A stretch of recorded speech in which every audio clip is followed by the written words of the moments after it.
నిన్నటి రోజున లలితా సహస్రనామ స్తోత్రం గురించి ప్రసంగాన్ని ప్రారంభం చేసి ఉన్నాం.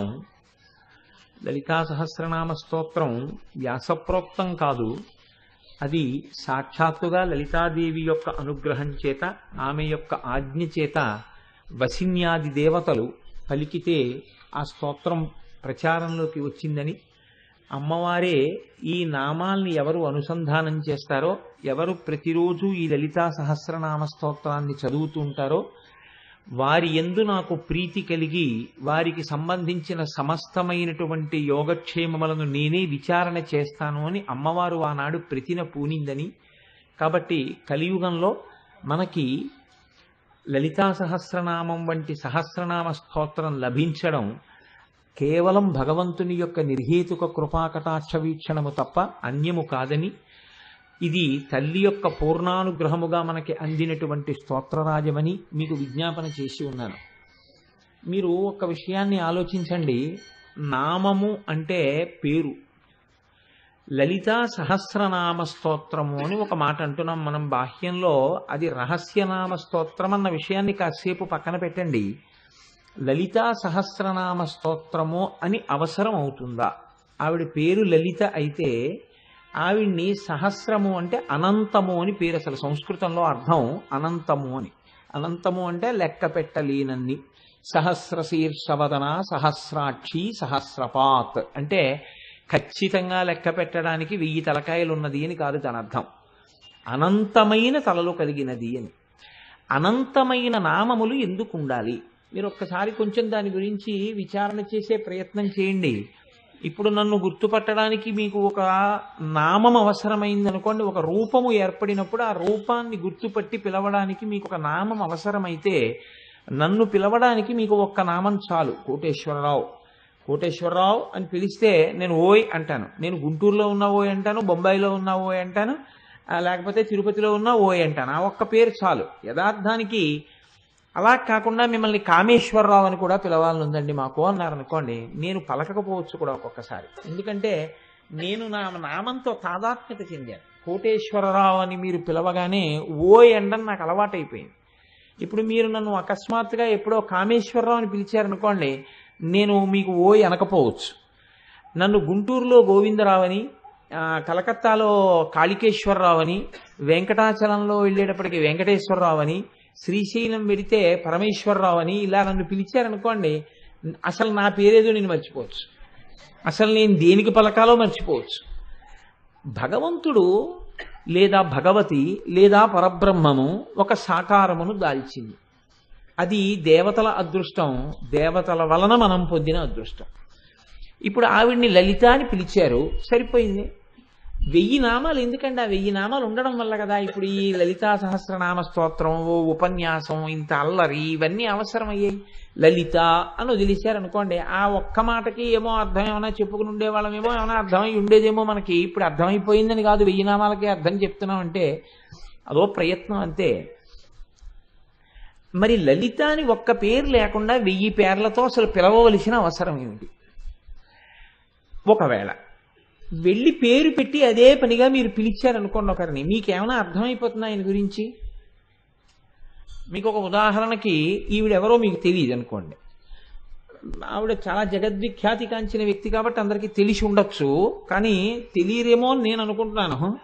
ఒకవేళ ఈవిడ్ని నేను వేదిక మీదకి తీసుకొచ్చి ఈవిడ హైమవతి గారండి అని నేను పరిచయం చేశాను అనుకోండి, ఇప్పుడు మీరు ఆవిడ దగ్గరికి వెళ్ళి హైమవతి హైమవతి హైమవతి హైమవతి అని అంటూ ఉన్నారనుకోండి, ఆవిడ గురించి మీకేమైనా తెలుస్తుందా? మీ గురించి ఆవిడకేమైనా తెలుస్తుందా? కొంచెం మీరు విచారణ చేసే ప్రయత్నం చేయండి, ఏమైనా తెలుస్తుందా? అలా ఓ 1000 మార్లు హైమవతి హైమవతి హైమవతి హైమవతి అంటే ఆవిడ గురించి మీకు తెలుస్తుందా? మీ గురించి ఆవిడికి తెలుస్తుందా? ఏమీ తెలియదు. లేకపోతే ఆ హైమవతి గారికే మీరు కొన్ని పేర్లు చెప్పారనుకోండి, చెప్తే ఆవిడ గురించి ఏమైనా తెలుస్తుందా? అంటే ఇది లౌకికంగా పేర్లు పెట్టి పిలవడం కాదు స్తోత్రము. ఇది మీరు బాగా అర్థం చేసుకోవలసిన అవసరం ఉంటుంది. నామములు గౌణములు. లలితా సహస్రనామ స్తోత్రం చదవడం అంటే, లలితా సహస్రనామ స్తోత్రం కొన్నాళ్ళకి నోటికొచ్చేసి అప్పజెప్పేయడము కాదు. లలితా సహస్రనామం చదివేటప్పుడు ఒక్కొక్క నామం చెప్తున్నప్పుడు ఒక్కొక్క గుణం ప్రకాశించినటువంటి కారణం చేత మీ మనస్సు హత్తుకుని నిలబడిపోవాలి. ఏదో ఒక నామం దగ్గర మీకు ఒంటి మీద వెంట్రుకలు నిక్కబొడుచుకొని కన్నుల నీరు వచ్చి, అబ్బా అమ్మా ఇంత దయ కలిగిన దానివా తల్లి, ఇన్ని గుణములా, ఈ గుణములన్నీ మమ్మల్ని అనుగ్రహించడం కోసమని ప్రకాశించినటువంటి గుణములా, లేకపోతే అసలు గుణముల యొక్క అవసరం నీకేమిటి? నీవు గుణాతీతమైనటువంటి వ్యక్తివి, నీవు అటువంటి తల్లివి, గుణములను ప్రకాశించేటట్టుగా అవకాశం ఎవరిచ్చారు? మేమే ఇచ్చాం. పిల్లాడికి అజ్ఞానం లేదనుకోండి, మన్నించడం అనేటటువంటి గుణం అమ్మది ఎలా ప్రకాశిస్తుంది నాకు చెప్పండి? పిల్లాడికి అజ్ఞానం ఉంది కాబట్టే అమ్మ దగ్గర దయ అన్న గుణం ప్రకాశించింది. పిల్లవాడి దగ్గర అవిద్య ఉంది కాబట్టి అమ్మవారు వాడిని జ్ఞానవంతుణ్ణి జ్ఞానిని చెయ్యగలిగినటువంటి ఔదార్యము, అటువంటి శక్తి అమ్మవారి యందు ప్రకాశించింది గుణంగా. ఈ నీ యందు ప్రకాశించిన గుణములు మమ్మల్ని ఉద్ధరించడానికి పనికొచ్చినవి తప్ప నీ యందు ప్రకాశించిన గుణములు నిన్నుద్ధరించుకోవడానికి పనికొచ్చేవి కావు. ఇది మీరు కొంచెం జాగ్రత్తగా పట్టుకోవాల్సి ఉంటుంది. ఇప్పుడు నా యందు ఒకటి ఉందనుకోండి, అది నాకొక్కడికే పనికి రావచ్చు. నాకు ఇల్లుంది, ఆ ఇల్లు ఎందుకు పనికి వస్తుందంటే నేను, నా భార్య, నా బిడ్డలు పడుకోవడానికే. ఒక బాటసారిని ఇప్పుడు అందులో వచ్చి పడుకోండి అని చెప్పి నేనేం వీధిలోకి చూసి అయ్యో పాప ఆయన ఎవరో పడుకున్నారని పిలిచి నేను గది ఖాళీగా ఉంది కదా అని నేనేం పడుకోమని చెప్పను. నాకు చెందినవి, నాలో ఉన్నవి ఏమైనా ఉంటే నాకు మాత్రమే పనికొచ్చేటట్టుగా వాడుకోవడం నాకున్నటువంటి లక్షణం. ఎప్పుడు ఏదైనా నాలో ఒక విభూతి ఉందనుకోండి, ఇది ఈశ్వరుడు నాకు అనుగ్రహించాడు కాబట్టి దీన్ని లోకపరం చేద్దాం, లోకంలో దీని వలన ప్రయోజనం పొందేటట్టుగా ఈ విభూతిని చల్లేద్దామనేటటువంటి త్యాగనిరతి ఏర్పడదు సాధారణంగా. ఏది ఉండనివ్వండి, కొంచెం అందం ఉందనుకోండి అది అతిశయానికి పనికొస్తుంది, లేకపోతే ఏదో నటుడిగా ఎక్కడన్నా నేను పనికొస్తానేమోనని దరఖాస్తు పెట్టుకోవడానికి పనికొస్తుంది. లేకపోతే ఈశ్వరుడు తిమ్మిని బమ్మిని చెయ్యగలిగినటువంటి శక్తిని ఇచ్చాడు అనుకోండి, ఏదో ఎక్కడికో వెళ్ళి దాని గురించి ఏదో తప్పు చేసిన వాడు ఒప్పు చేశాడని వాదించి రూపాయలు సంపాదించడానికి పనికొచ్చే ప్రక్రియగా పనికి రావచ్చు. మనకి ఈశ్వరుడు ఏ విభూతినిచ్చినా ఆ విభూతి చేత మనం ఏదో ఒక రకంగా సుఖాన్ని పొందడం కోసమని చెప్పి ప్రయత్నం చేసేటటువంటి అలవాటు మన యందు ఉంటుంది. అమ్మవారు ఏ గుణము లేనిదైనా, అన్ని గుణములకు అతీతమైన స్వరూపమైన మనని ఉద్ధరించడం కోసం ఆవిడ గుణములను పొందుతుంది. లేకపోతే ఆవిడకి గుణములను పొందవలసిన అవసరం అమ్మవారికి లేదు. లలితా సహస్రం చదవడం అంటే అది. ఎందుకు లలితా సహస్రం చదవాలి అంటే అలా చదివేసుకుంటే ఎలా తెలుస్తుంది మీకు ఆవిడ చేసినటువంటి త్యాగమేమో, ఆవిడ చేసిన ఉద్ధరణ ఏమో, ఆమె ఏమై ఉన్నదో, ఎంతకి దిగి వచ్చిందో మీకు ఎలా అర్థం అవుతుంది? మీకు అర్థమైందనుకోండి ఒక నామం బాగా, ఆ నామం చెప్పగానే కన్నుల నీరు నిండుతుంది. నేను మీకు ఒక ఉదాహరణ చెప్తాను, మీరు ఆలోచించండి.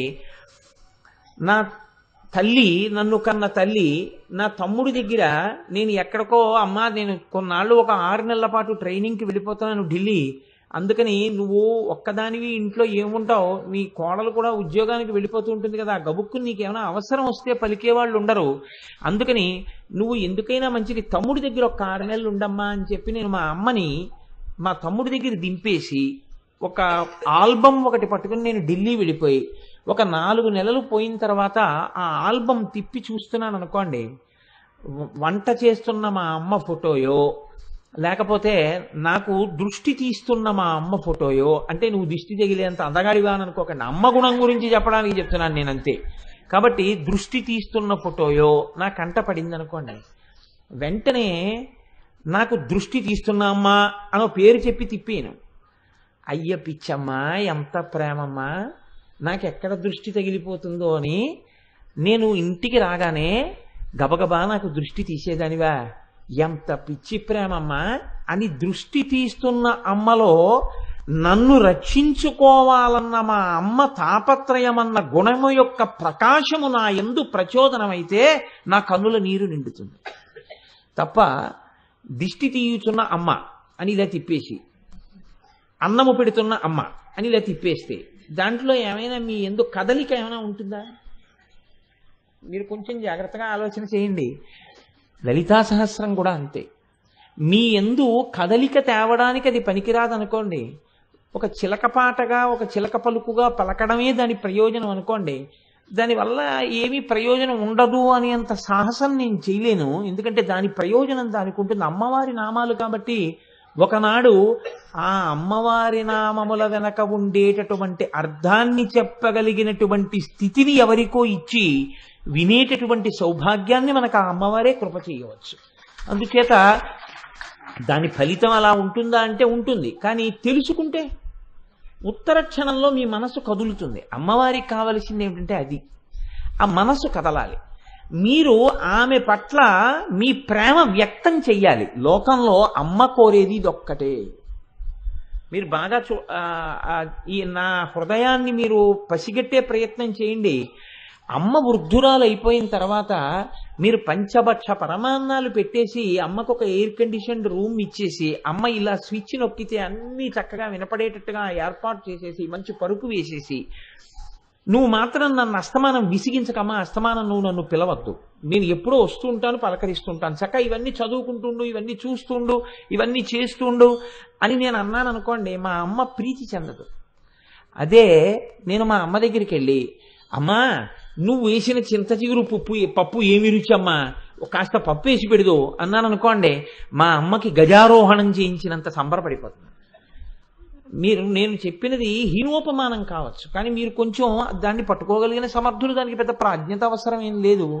మీరు ఆలోచన చేయండి, మీరు ఎన్ని సౌకర్యాలు ఇచ్చారన్నది అమ్మకి అక్కర్లేదు. అమ్మ పట్ల మీకున్న ప్రేమ అభివ్యక్తమైతే దాని చేత అమ్మ ప్రీతి పొందుతుంది. అమ్మ ప్రీతి పొందడానికి ప్రధాన సాధనం ఏది? అమ్మా అని పిలవడమే. అమ్మా అని పిలవడం కన్నా ఇంకొక సాధనం లేదు అమ్మ ప్రీతి పొందడానికి. ఎన్ని మాటలో వింటే విసుగొచ్చేవి ఏవైనా ఉంటాయేమో, కానీ 1కి 10 మాటలు అమ్మా అమ్మా అమ్మా అమ్మా అమ్మా అన్న విసుక్కోకుండా పొంగిపోయేటటువంటి పిలుపు ఆడదానికి లోకంలో ఉంటే అమ్మా అన్న పిలుపు. అసలు నేను ఇంకొక పరమ సత్యాన్ని కూడా నేను చెప్పేస్తే నా యందు దోషం మీరు పట్టరని నేను అనుకుంటున్నాను. ఒక ఆడది ఒక పురుషుడికి భార్య ఎందుకు అవుతుంది అంటే మాతృమూర్తి కావడం అనేటటువంటి అంతిమమైన విజయాన్ని సాధించడానికి. ఒక వ్యక్తికి భార్యగా ఉండిపోవడంలో నీకు గొప్పతనం ఉందా, తల్లివి కావడంలో గొప్పతనం ఉందా అంటే కేవలం భార్యనై ఆగిపోతానని ఏ ఆడది లోకంలో. భార్యని కావడం కాదు, నేను తల్లిని కూడా కావాలని కోరుకుంటాను. ఎందుకో తెలుసా అండి, నేను మీకు ఒక పరమసత్యం చెప్తున్నాను. భార్యగా అందుకునే స్థానం కన్నా అమ్మగా పిలిపించుకున్న స్థానంలో ఆడది పొందే ఆనందం వేరు. అందుకే అమ్మవారికి కూడా ఏది ఇష్టము అంటే అమ్మా అన్న పిలిపే ఇష్టం. ఇది అనుభవించగలిగినటువంటి హృదయం ఉన్నవాడు మాత్రమే ఆ నామముల వెనక ఉన్నటువంటి భావాన్ని ఆ కోణంలో అల్లి చెప్పగలడు. తప్ప ఆ హృదయము లేనప్పుడు ఏవేవో చెప్పగలరేమో. అందుకే లలితా సహస్రనామ స్తోత్రానికి వశిన్యాది దేవతలు స్తోత్రం చేస్తే వ్యాఖ్యానం ఆ నామముల వెనకాతల ఉండేటటువంటి పరమార్థాన్ని ఎందరో చెప్పినట్టుగా మనకి లోకంలో లేదు, కొందరే చెప్పగలిగారు. ఎందుకని అంటే అందరూ కొడుకులు కావచ్చు, ఇలాంటి కొడుకుకే ఎన్ని జన్మలకి నేను తల్లి కావాలని అమ్మ చేత అనిపించుకోగలిగిన కొడుకుగా ఉండడం జన్మజన్మల అదృష్టం. అది చాలా కష్టం. నేను ఈ మాట ఎందుకు అంటున్నానంటే చూడండి, ఆడది ఒక గమ్మత్తైన స్థితి. ఆవిడ బతికున్నంత కాలం కోరుకునేది ఏమండి అన్న పిలుపు. ఈ పిలుపుకి దూరం అవ్వడం ఏ ఆడది ఇష్టపడదు. ఆవిడ జీవించి ఉన్నంత కాలం ఏమండి అని పిలవాలి. ఏమండి అని ఎవరిని పిలుస్తుంది? వీధిలో వాళ్ళని కాదు, భర్తని ఏమండి అని పిలుస్తూ ఉండాలి. ఏమండి అని ఈవిడ పిలిపించుకుని ఈవిడ ఉన్నంతకాలం కోరుకునేది ఏమిటంటే అమ్మా అన్న పిలుపు.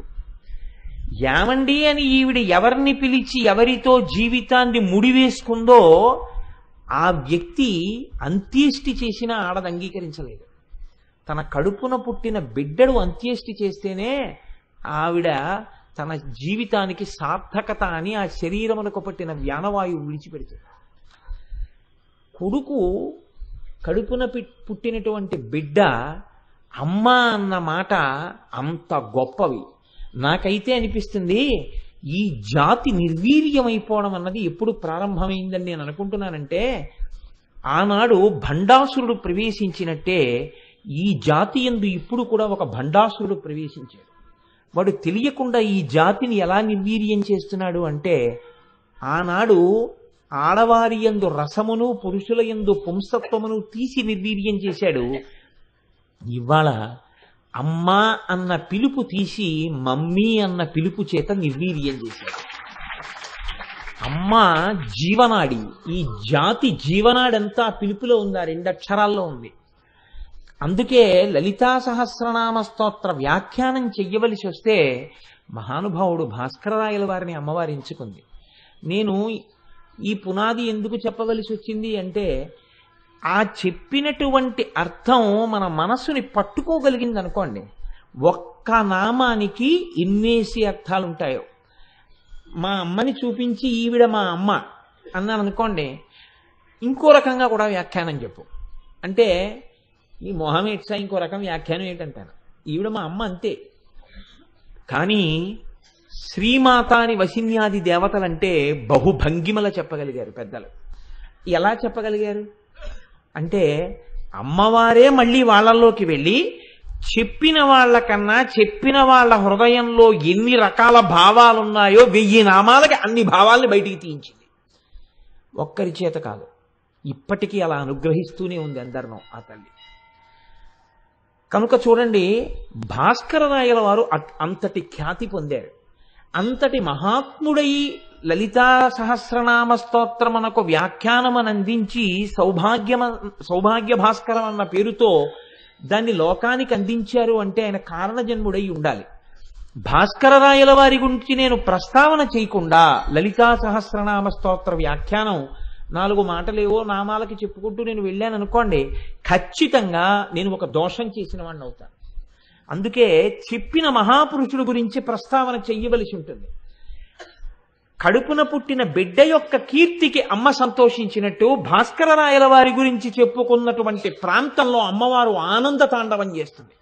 అందుకే నేను ఇవాళ భాస్కరరాయల వారి గురించి 4 మాటలు చెప్పి లలితా సహస్రనామ స్తోత్రంలోకి వెళ్ళాలి అని, రేపటి రోజున భాస్కరరాయల వారి గురించి 4 మాటలు చెప్తాను అని మీతో విజ్ఞాపన చేయడానికి కారణం.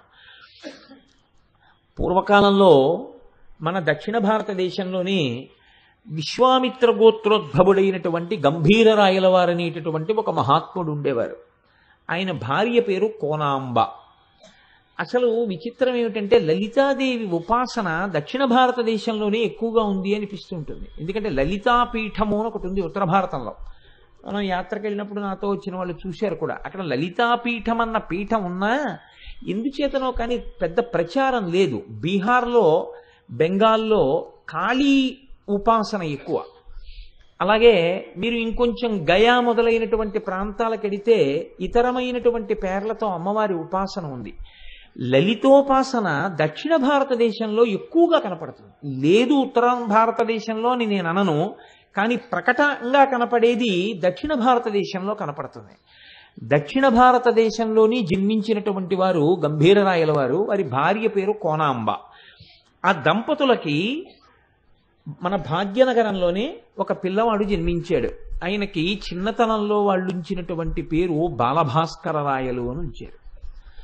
ఆ బాలభాస్కరరాయలకి తండ్రి గారు గొప్ప ఉపాసనా తత్పరుడు, అమ్మవారిని నమ్ముకుని ఉన్నటువంటి వాడు. చాలా చిన్న వయస్సులోనే వాగ్దేవతా మంత్రాన్ని ఆయనకి ఉపదేశం చేశారు. ఆ ఉపదేశం ఇది ఇవాల్టి రోజున లోకంలో ఏమైపోయిందంటే, ఇది కలిపురుషుడి యొక్క ప్రభావం అని నేను అనుకుంటున్నాను.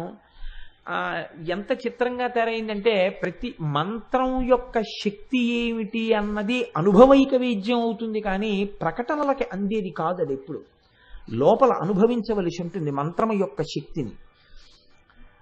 ఇవాళ ఏమైపోయిందంటే, మంత్రాలు ఎందుకు అనేటటువంటి స్థితి పెరిగిపోయింది. కానీ నేను మీకు ఒక పరమ సత్యం చెప్తున్నాను. నేను చాలా కాలం క్రితం ఒకానొక క్షేత్రంలో ఒక ఆయన తన కుమారుడికి అక్షరాభ్యాసం చెయ్యడానికి వచ్చి ఒక గదిలో కూర్చుని హయగ్రీవ మంత్రోపాసన తదేకంగా చేస్తున్నారు. ఆయన ఒక్క భోజనం చేయడానికి మాత్రం మధ్యాహ్నం వేళ బయటికి వచ్చి కొంతసేపు విశ్రాంతి తీసుకుని స్నానం చేసి సంధ్యావందనం చేసుకుని మళ్ళీ హయగ్రీవ మంత్రోపాసన చేస్తుండేవారు. నేను వారిని గమనించి, నేను ఏ ప్రాంతానికి వెళ్ళి వారిని దర్శనం చేశానో ఆ ప్రాంతానికి చెందినటువంటి ఒక పెద్ద ఆయన్ని అడిగాను, నేను ఎందుకండి ఇలా చేస్తున్నారు అని అడిగాను. అడిగితే, ఏమి లేదు నాయన, ఇంకొక 2-3 రోజులలో ఆయన తన కొడుక్కి అక్షరాభ్యాసం చేయబోతున్నాడు. తాను అక్షరాభ్యాసం చెయ్యడానికి ముందే తన అటువంటి శక్తిని పొంది వాడి చెయ్యి పట్టుకుని బియ్యంలో అక్షరాభ్యాసం చేయిస్తే ఆ పిల్లవాడు అటువంటి శక్తిని పొందాలని హయగ్రీవ మంత్రోపాసన చేస్తున్నాడు అన్నారు. మీరు నమ్మండి నమ్మపోండి, ఆ పిల్లవాడు ఇవ్వాల ఆయన హయగ్రీవ మంత్రోపాసన చేసి అక్షరాభ్యాసం చేసిన పిల్లవాడు ఎవరున్నాడో ఆ పిల్లవాడు ఇవాళ దేదీప్యమానమై వాడు వేదములు చదువుకుని పెద్ద పెద్ద పీఠాధిపతులు కూడా వాణ్ణి చూసి పొంగిపోయేటటువంటి స్థితికి ఆ పిల్లవాడు చేరుకున్నాడు. ఇది నేను దగ్గరగా ఒక 12 సంవత్సరాల క్రితం చూసినటువంటి సందర్భం. ఇప్పటికీ ఆ శక్తి ఉంది. చిన్నతనంలో గంభీరరాయల వారు భాస్కరరాయల వారికి ఆ వాగ్దేవతా మంత్రాన్ని ఆయనకి అందించారు. అది ఆ మంత్రాన్ని ఉపదేశం చేసినటువంటి వేళా విశేషం. ఆ మంత్రాన్ని పిల్లవాడు అంత భక్తి శ్రద్ధలతో అనుష్ఠానం చేశాడు. ఆ అనుష్ఠించినటువంటి కారణం చేత అపారమైనటువంటి వాగ్వైభవాన్ని పొందాడు. వేదాంగములను చదువుకున్నాడు, మంచి జ్ఞాని అయ్యాడు. ఆయనకి అమ్మవారే గురుమండల రూపిణి ఒక చక్కటి గురువుని కూడా తల్లి అందించింది. ఆ గురువు నృసింహయజ్వ అని పేరు కలిగినటువంటి ఒక గురువు ఆయనకి లభించారు. ఆ గురువు గారి దగ్గర చక్కగా విద్యాభ్యాసం చేసి అన్నీ తెలుసుకున్నాడు. ప్రకాశానందనాథ అనబడేటటువంటి దీక్షానామం కలిగినటువంటి శివదత్త శుక్ల అనబడేటటువంటి ఒక మహాపురుషుడు ఆయనకి దీక్షా స్వీకారం చేయించారు. ఆయన ఉత్తర భారతదేశంలో మహారాష్ట్రలో ఆయనకి ఎందరో శిష్యులు ఉండేవారు. ఆయన ఎప్పుడూ మహారాష్ట్ర దగ్గర నుంచి దక్షిణ భారతదేశంలో కావేరీ నది వరకు పర్యటన చేస్తూ ఉండేవారు. ఎందరో శిష్యులు కలిగినటువంటి వారు భాస్కరరాయల వారు. ఇంతటి మహాపురుషుడు ఒకసారి ఒక చిత్రమైనటువంటి సంఘటన జరిగింది. శివాజీ మనవడి పేరు షాహురాజు. ఆ షాహురాజు దగ్గర సేనానాయకుడిగా ఉన్నటువంటి వాడు చంద్రసేన జాధవుడు. ఆ చంద్రసేన జాధవుడికి బిడ్డలు లేరు. ఆయన భాస్కరరాయల వారి యొక్క శిష్యుడు. ఒకనాడు భాస్కరరాయల వారు ఆయన రాజ్యానికి వస్తే ఆయన వెళ్ళి భాస్కరరాయల వారి కాళ్ల మీద పడి నాకు బిడ్డలు లేరు అని పరితాపం చెందాడు. భాస్కరరాయల వారు అనుగ్రహించారు. నీకు తొందరలో కొడుకు పుడతాడు అని ఆశీర్వచనం చేసి భాస్కరరాయల వారు మళ్ళీ దక్షిణ దేశం వెళ్ళిపోయారు. ఆయన యొక్క ఆశీర్వచన ప్రభావం ఆ చంద్రసేన జాధవుని యొక్క భార్య గర్భవతి అయింది. ఆ తల్లికి నెలలు నిండుతున్నాయి. నిండుతుండగా దక్షిణ భారతదేశంలో భాస్కరరాయల వారి దగ్గర ఉపదేశం తీసుకుని శ్రీశైల భ్రమరాంబిక అనుగ్రహాన్ని పొంది వాక్సిద్ధిని పొందినటువంటి ఒక మహానుభావుడు నారాయణ దేవుడు అనబడేటటువంటి భాస్కరరాయల వారి శిష్యుడు ఈ చంద్రసేన జాధవుడు ఉన్నటువంటి ప్రాంతానికి వచ్చాడు. కొద్దిగా గురువులతో ప్రవర్తించకూడనటువంటి తెంపరితనంతో ప్రవర్తించాడు చంద్రసేన జాధవుడు. ఆయన దగ్గరికి వెళ్ళి నారాయణ దేవుడి దగ్గరికి, నా భార్య గర్భవతిగా ఉంది, నాకు పుత్ర సంతానం కలుగుతుందా, పుత్రికా సంతానం కలుగుతుందా అని అడిగాడు. అలవోకగా నారాయణ దేవుడు అన్నాడు, నీకు పుత్రికా సంతానం కలుగుతుంది అన్నాడు. వెంటనే చంద్రసేన జాధవుడు అన్నాడు, నా గురువులు భాస్కరరాయల వారు, ఈ వచ్చినటువంటి నారాయణ దేవుడి గురువు గారు కూడా భాస్కరరాయల వారని తెలియదు ఆయనకి. మా గురువు గారు భాస్కరరాయల వారు నాకు పుత్ర సంతానం కలుగుతుందని చెప్పారు, మీరు పుత్రికా సంతానం కలుగుతుందంటున్నారు, ఏది నిజమన్నారు. ధూర్తుడా, ఎంత పని చేశావురా, భాస్కరరాయల వారు మా గురువు గారు, వారు ఒక మాట అన్న తర్వాత జరగవలసిందే. గురుభక్తి అంటే అలా ఉంటుంది. అందుకే గురువు యందు భక్తి కలిగిన శిష్యుడి దగ్గర ఆ గురువుని నిందించి మాట్లాడకూడదు. అంతటి గురుభక్తి కలిగినటువంటి వ్యక్తి కాబట్టి నారాయణ దేవుడు అన్నాడు, మా గురువులు అంతటి ప్రజ్ఞాశాలి, ఆయన పుత్ర సంతానం కలుగుతుందన్న తర్వాత కొడుకు పుట్టవలసిందే. నేను వాక్సిద్ధి పొందినవాణ్ణి, ఆ గురువులకు శిష్యుణ్ణి. నేను పుత్రికా సంతానం పొందుతావన్నాను, నాకు తెలియదు మా గురువు గారు నీకు వరం ఇచ్చారని. తెంపరితనంతో నా గురువు చెప్పిన మాట మీద విశ్వాసంతో బతకకుండా నా చేత ఈ మాట చెప్పించావు కనుక నీకు పుత్రుడు కాక పుత్రికా కాక నపుంసక సంతానము జన్మించుగాక అని ఆయన వెళ్ళిపోయాడు. ఆ చంద్రసేన జాధవుడికి ఒక నపుంసకుడు జన్మించాడు. ఆయనకి రామచంద్రుడు అని పేరు పెట్టుకుని పాపం వాళ్ళు బాధతో పిల్లవాడిని పెంచుతున్నారు. మరికొంతకాలానికి భాస్కర రాయల వారు మళ్ళీ వచ్చారు. వస్తే ఈ చంద్రసేన జాధవుడు భాస్కర రాయల వారి పాదాల మీద పడి వేడుకున్నాడు, అయ్యా మీరు పుత్ర సంతానాన్ని అనుగ్రహించారు, కానీ నేనే తెంపరితనంతో ప్రవర్తించాను, ఇలా జరిగింది. గురువుల హృదయాలు ఎంత కోపం వస్తుందో అంత తొందరగా చల్లారిపోతుంది. అలా మనస్తత్వం ఉండకపోతే ఆయన గురువు కాడు. ఎంత కోపంగా ఉంటారో అంత తొందరగా మన్నించేస్తారు. గురువు యొక్క దీర్ఘకోపానికి ఎవడైనా లోనైపోతే వాడికన్నా పాపి లోకంలో ఉండడు అనమాట. కాబట్టి ఆయన అన్నారు, ఎంత పని చేశావురా, బెంగ పెట్టుకోకు, నీ కొడుక్కి మళ్ళీ పురుషత్వం కలిగేటట్టుగా నేను అనుగ్రహిస్తాను. నేను సూర్యనారాయణమూర్తిని ఉపాసన చేస్తాను దక్షిణ భారతదేశానికి వెళ్ళి అని ఆయన మహానుభావుడు కర్ణాటక దేశంలో కృష్ణానది ప్రవహిస్తున్నటువంటి ఒక ప్రాంతానికి వెళ్ళి విశేషమైనటువంటి ఎండాకాలంలో దూరంగా ఒక పర్ణశాలని నిర్మాణం చేసుకుని ప్రతిరోజు కూడా తృచ విధానంతో అర్ఘ్యప్రదానం చేస్తూ సూర్యనారాయణమూర్తిని ఉపాసన చేసేవారు. రోజు కృష్ణానది వరకు నడిచి వెళ్ళి వెనక్కి వచ్చి పడుకుంటే శిష్యులు ఒక రోజున భాస్కర రాయల వారి కాళ్ళు ఒత్తుతున్నారు. ఒత్తుతూ పాదముల వంక చూస్తే ఇంతంత బొబ్బలు ఎక్కున్నాయి. గురువుగారు, ఇంత దూరం మీరు రోజు కృష్ణానది దగ్గరికి వెళ్ళి వెనక్కి వస్తున్నారు, మీ పాదములు బొబ్బలెక్కిపోయాయి. ఇది గురువు యొక్క అనుగ్రహం అంటే. తనకేమొస్తుంది, గురువుకు వచ్చేదేం లేదు. తన్ని నమ్ముకున్న శిష్యుడు తెంపరితనంతో ప్రవర్తించినా ఉద్ధరించడానికి భాస్కర రాయల వారు పడిన శ్రమ. పర్ణశాల తీసుకెళ్లి కృష్ణానది ఒడ్డున వేసుకుందాం అన్నారు. అంటే ఆయన పడుకుని అన్నారు, ఒరేయ్ మన పర్ణశాల కృష్ణానది ఒడ్డున వేద్దామన్నారు కానీ కృష్ణానదిని పర్ణశాల దగ్గరికి తెద్దామని మీరు ఎందుకు అనలేదురా అన్నారు. అంటే శిష్యులు తెల్లబోయి, కృష్ణానది పర్ణశాల దగ్గరికి ఎలా వస్తుంది గురువు గారు అని అనలేదు. ఎందుకు అనలేదు? గురువు గారి మీద నమ్మకం అటు. రేపటి నుంచి మీరు బెంగ పెట్టుకుంటున్నారు కాబట్టి నేను కృష్ణానదికి వెళ్ళను, కృష్ణానదిని ఇక్కడికి పిలుస్తానన్నారు. ఉదయం లేచి సంధ్యావందనం చేసి సూర్యనారాయణమూర్తిని పిలిచారు. మహానుభావుల యొక్క ఉపాసన బలం సూర్యనారాయణమూర్తి నడిచొచ్చి ఎదురుకుండా నిలబడ్డాడు. ఏం కావాలి భాస్కర రాయల వారు అన్నాడు. కృష్ణానదిని దారి మళ్లించి ఇలా పంపు అన్నారు. ఆయన అన్నారు, ప్రతి యుగమునకు సృష్టి ప్రారంభములో నదీనదములు ఎలా ప్రవహించాలనేటటువంటి దాన్ని చతుర్ముఖ బ్రహ్మగారు నిర్ణయం చేస్తారు. నదీనదములు అలాగే వెడతాయి. వాటి దారి మళ్లించకూడదు, మహాపాపం. కాబట్టి నేను ఆ పని చెయ్యకూడదు, ఇప్పుడు వాటిని నేను దారి మళ్లించను అన్నారు. వెంటనే భాస్కర రాయల వారు అన్నారు, నేను ఉపాసన చేసి నిన్ను పిలిస్తే వచ్చి నిలబడి నా కోరిక తీర్చకపోతే లోకంలో ఇక నీకు ఆరాధన లేకుండా నేను నిన్ను శపించి నీ ఉపాసన శాస్త్రములన్నింటినీ కూడా నశించిపోయేటట్టు చేస్తానన్నారు. ఇది భక్తుల యొక్క గొప్పతనం, ఇది సనాతన ధర్మం యొక్క వైభవం. ఎవరు గజగజలాడిపోయారో తెలుసా అండి? లోకములకంతటికి వెలుతురిచ్చే సూర్యనారాయణమూర్తికి చెమటలు పట్టాయి. భాస్కర రాయల వారు మీరంతా ఆగ్రహించకండి, కృష్ణానది ఎందుకు రావాలి మీ పర్ణశాల ముందుకి? మీరు నాకు అర్ఘ్య విధానంతో ఉపాసన చేస్తే ఆ రామచంద్రుడికి పుంస్తవాన్ని ప్రసాదించడానికి. అసలు మీరు అవేమీ చేయకుండా నేను ఆ పిల్లవాడిని పురుషుడిగా చేస్తాను, మీరు శాంతి పొందండి అన్నారు. ఆయన అన్నారు, నేను బిచ్చగాండి కాదు నువ్వు ఇస్తే తీసుకోవడానికి, నాకు శాస్త్రం తెలుసు, నేను ఉపాసన చేస్తాను, ఈశ్వరుడు లొంగవలసిందే, నువ్వు లొంగి నాకు కోరిక ఇవ్వాలి. నువ్వు భగవంతుడవని దయామయుడవని నమ్మి నిన్ను ప్రార్థించాను కృష్ణానది ఇలా పంపమని. అలా నువ్వు పంపకపోతే నీవు దయామయుడవు కాదు కనుక నీ ఉపాసన శాస్త్రాల్ని భంగం చేస్తానన్నారు. సూర్యనారాయణమూర్తి చూశాడు భాస్కర రాయల వారి వంట, చూసి అన్నాడు, తప్పకుండా కృష్ణానది దారి మళ్లించేస్తాను, కానీ శాశ్వతంగా అలా ఉండకూడదు.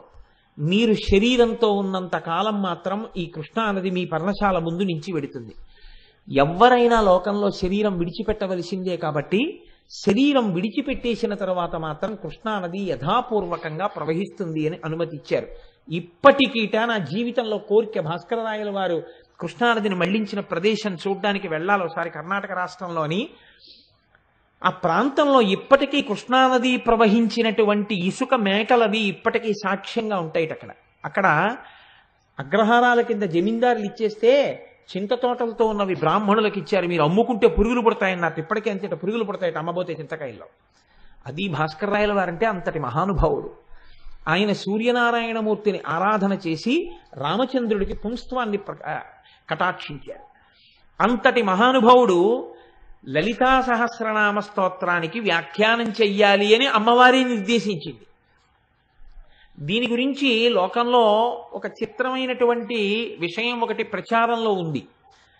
అప్పటికి ముందు భాస్కర రాయల వారికి ఎక్కడో ఎవరి దగ్గరో కొద్దిగా బాకీ ఉండేదని అమ్మవారు భాస్కర రాయల వారిని లలితా సహస్రానికి వ్యాఖ్యానం రాయమంటే, అమ్మా రుణగ్రస్తుడైన వాడు వ్యాఖ్యానం ఎలా చేస్తాడమ్మా, నాకు రుణం ఉంది అని భాస్కర రాయల వారు అన్నారని మరునాడు సంధ్యావందనం చేసుకోవడానికి వారు వెళ్ళేటప్పటికీ ఆ రుణం తీర్చేసి అమ్మవారు ఆయన రాసిచ్చిన కాగితం తెచ్చి అక్కడ పెట్టేసిందని, అప్పుడు లలితా సహస్రనామ స్తోత్రానికి వ్యాఖ్యానం చేయడం భాస్కర రాయల వారు ప్రారంభం చేశారని అంటారు లోకంలో.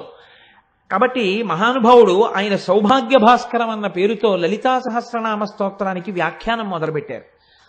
మొదలుపెట్టి వ్యాఖ్యానం చెయ్యడం ప్రారంభం చేసి పూర్తి చేశారు. ఆయన కాశీపట్టణాన్ని చేరుకొని గంగానది ఒడ్డున అమ్మవారిని ఉపాసన చేస్తుంటే కాశీ ఒడ్డున ఉన్నటువంటి అనేక మంది బ్రాహ్మణులకు అనుమానం వచ్చింది. లలితా సహస్రనామం వశిన్యాది దేవతలు చెప్పారు కదా అమ్మవారి అనుగ్రహంతో, దానికి వ్యాఖ్యానం చెప్పడం అంటే మాటలా? అంత అనుగ్రహం ఉన్నవాడా భాస్కర రాయల వారు?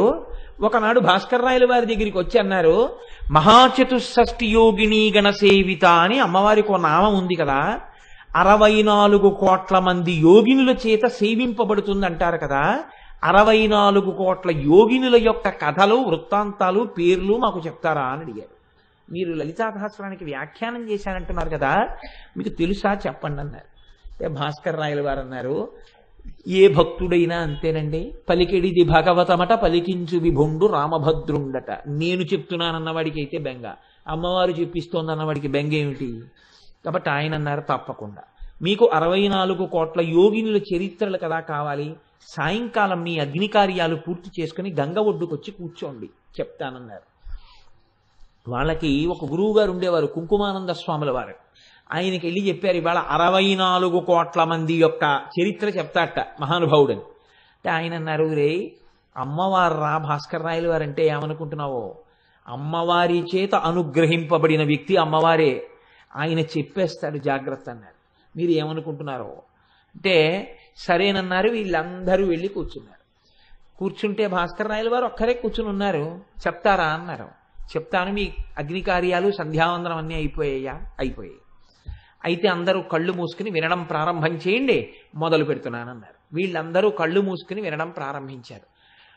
ఒకేసారి ఇన్ని కోట్ల గొంతుకలతో యోగినుల యొక్క చరిత్రలు వినపడుతున్నాయి. వినపడుతుంటే వీళ్ళందరూ తెల్లబోయి కంగారు పడి కుంకుమానంద స్వామి వారి దగ్గరికి, గురువు గారి దగ్గరికి పరిగెత్తారు. పరిగెత్తి, గురువుగారు ఏకకాలంలో మాకు ఆకాశంలో ఇన్ని కోట్ల మంది యోగినులు నిలబడి వాళ్ళ చరిత్ర వాళ్ళు చెప్తున్నారు, ఇది ఎలా సంభవం అయిందని అడిగారు. ఆయన అన్నారు, మీరు ఎవరిని అడిగారు చెప్పమని అన్నారు. భాస్కర రాయల వారిని అడిగామన్నారు. మీకు చెప్పానా, అమ్మవారి అనుగ్రహం పొందినవాడు అమ్మవారి ఆయన. ఇప్పుడు మీ కళ్ళు తుడుస్తాను చూడండి అని ఆయన తన చేతులతో తన శిష్యుల కళ్ళు తుడిచి ఇప్పుడు చూడండి సరిగ్గా అన్నారు. వాళ్ళు భాస్కర రాయల వారి వంక చూస్తే భాస్కర రాయల వారి కుడి భుజం మీద లలితాదేవి, ఎడం భుజం మీద శ్యామలాదేవి కూర్చుని ఉండగా అమ్మవారిని ఇద్దరిని ఆయన వహించి కూర్చునుంటే 64 కోట్ల మంది యోగినులు పైనుంచి అమ్మవారికి నమస్కారం చేస్తూ చరిత్ర చెప్పుకుంటున్న సందర్భం. కాశీపట్టణం ఆకాశ వీధిలో కొన్ని వేల మంది ఆ రోజున దర్శనం చేశారు. అది భాస్కర రాయల వారు. ఇది జరిగిన తరువాతే భాస్కర రాయల వారు వారణాసిలో విశ్వేశ్వరుడి దేవాలయంలోంచి మనం బయటికి రాగానే ఎదురుగుండా అన్నపూర్ణమ్మ దేవస్థానం ఉంటుంది. అన్నపూర్ణమ్మ దేవాలయంలోకి వెళ్ళగానే కుడి చేతి పక్కకి తిరిగితే ఎత్తైన అరుగు ఉంటుంది. ఆ అరుగులోకి చిట్ట చివరికి వెళ్ళి చూస్తే కొంచెం లోతుగా ఉంటుంది. అక్కడ మెట్లు దిగి కిందకెడితే శ్రీచక్రేశ్వరుడు అని ఒక శివలింగం ఉంటుంది. ఆ శ్రీచక్రేశ్వరుడు అన్న శివలింగం ఈ సందర్భం జరిగిన తరువాత, లలితా సహస్రనామ స్తోత్ర వ్యాఖ్యానం పూర్తయిన తరువాత భాస్కర రాయల వారు ప్రతిష్ఠ చేసినటువంటి శివలింగం. నేను కాశీ వెళ్ళినప్పుడు నాతో వచ్చిన వాళ్ళందరినీ ప్రత్యేకం ఆ శివలింగం దగ్గరికి తీసుకెళ్ళి ఈ విషయం చెప్పి పొంగిపోయి ఆనందపడిపోయి ఆ శివలింగం మీద 4 తుమ్మి పూలు వేసి పరవశించిపోతుంటాం. కాబట్టి అంతటి మహానుభావుడు భాస్కరరాయలు వారంటే, కాబట్టి మహాచతుషష్ఠి యోగిని గణసేవిత అన్న నామానికి వ్యాఖ్యానం ఆ యోగినుల చేతే చెప్పించగలిగినంతటి ప్రజ్ఞావంతుడు భాస్కరరాయలు వారంటే. అంతటి మహాపురుషుడు చేసినది సౌభాగ్య భాస్కరం. ఆ సౌభాగ్య భాస్కరాన్ని ఆధారం చేసుకునే 4 మాటలు అమ్మవారు పలికించినవి ఏవైనా ఉంటే సాహసం చేసి 4 మాటలు మీకు విజ్ఞాపన చేసే ప్రయత్నం చేస్తున్నాను. కాబట్టి అమ్మవారి యొక్క లలితా సహస్రనామ స్తోత్రాన్ని ప్రారంభం చేస్తూ వసిన్యాది దేవతలు అంటారు. వసిన్యాది దేవతలనండి, తదనంతరము గ్రంథస్థము చేసిన వ్యాస భగవానుడనండి. వసిన్యాది దేవతలు ప్రారంభం చేస్తూ శ్రీమాత అంటూ ప్రారంభం చేశారు. మొట్టమొదటి నామం శ్రీమాత. నేను మీకు నిన్నటి నుంచి ఎన్నో ప్రసంగాల్లో దీని గురించి అనుసంధానం చేస్తూనే ఉంటాను. అమ్మకి నిజమైన గౌరవం అమ్మా అని పిలవడం చేతనే శ్రీమాత, ఓ గౌరవనీయమైన అమ్మ, మంగళప్రదమైన అమ్మ అని పిలుస్తూ, మీరు చూడండి లోకంలో అమ్మ అన్న మాటకి పరిచయం లేదు. ఇది మీరు బాగా గుర్తుపట్టవలసినటువంటి విషయం. అమ్మ నాన్నగారిని పరిచయం చేస్తుంది. ఈయన మీ నాన్నగారు, నాన్నగారండి అనాలి. అమ్మ నువ్వు అన్నట్లే పిల్లాడు ఏమంటాడంటే నాన్న నువ్వు అంటాడు. అంటే అమ్మ అంటుంది తప్పు.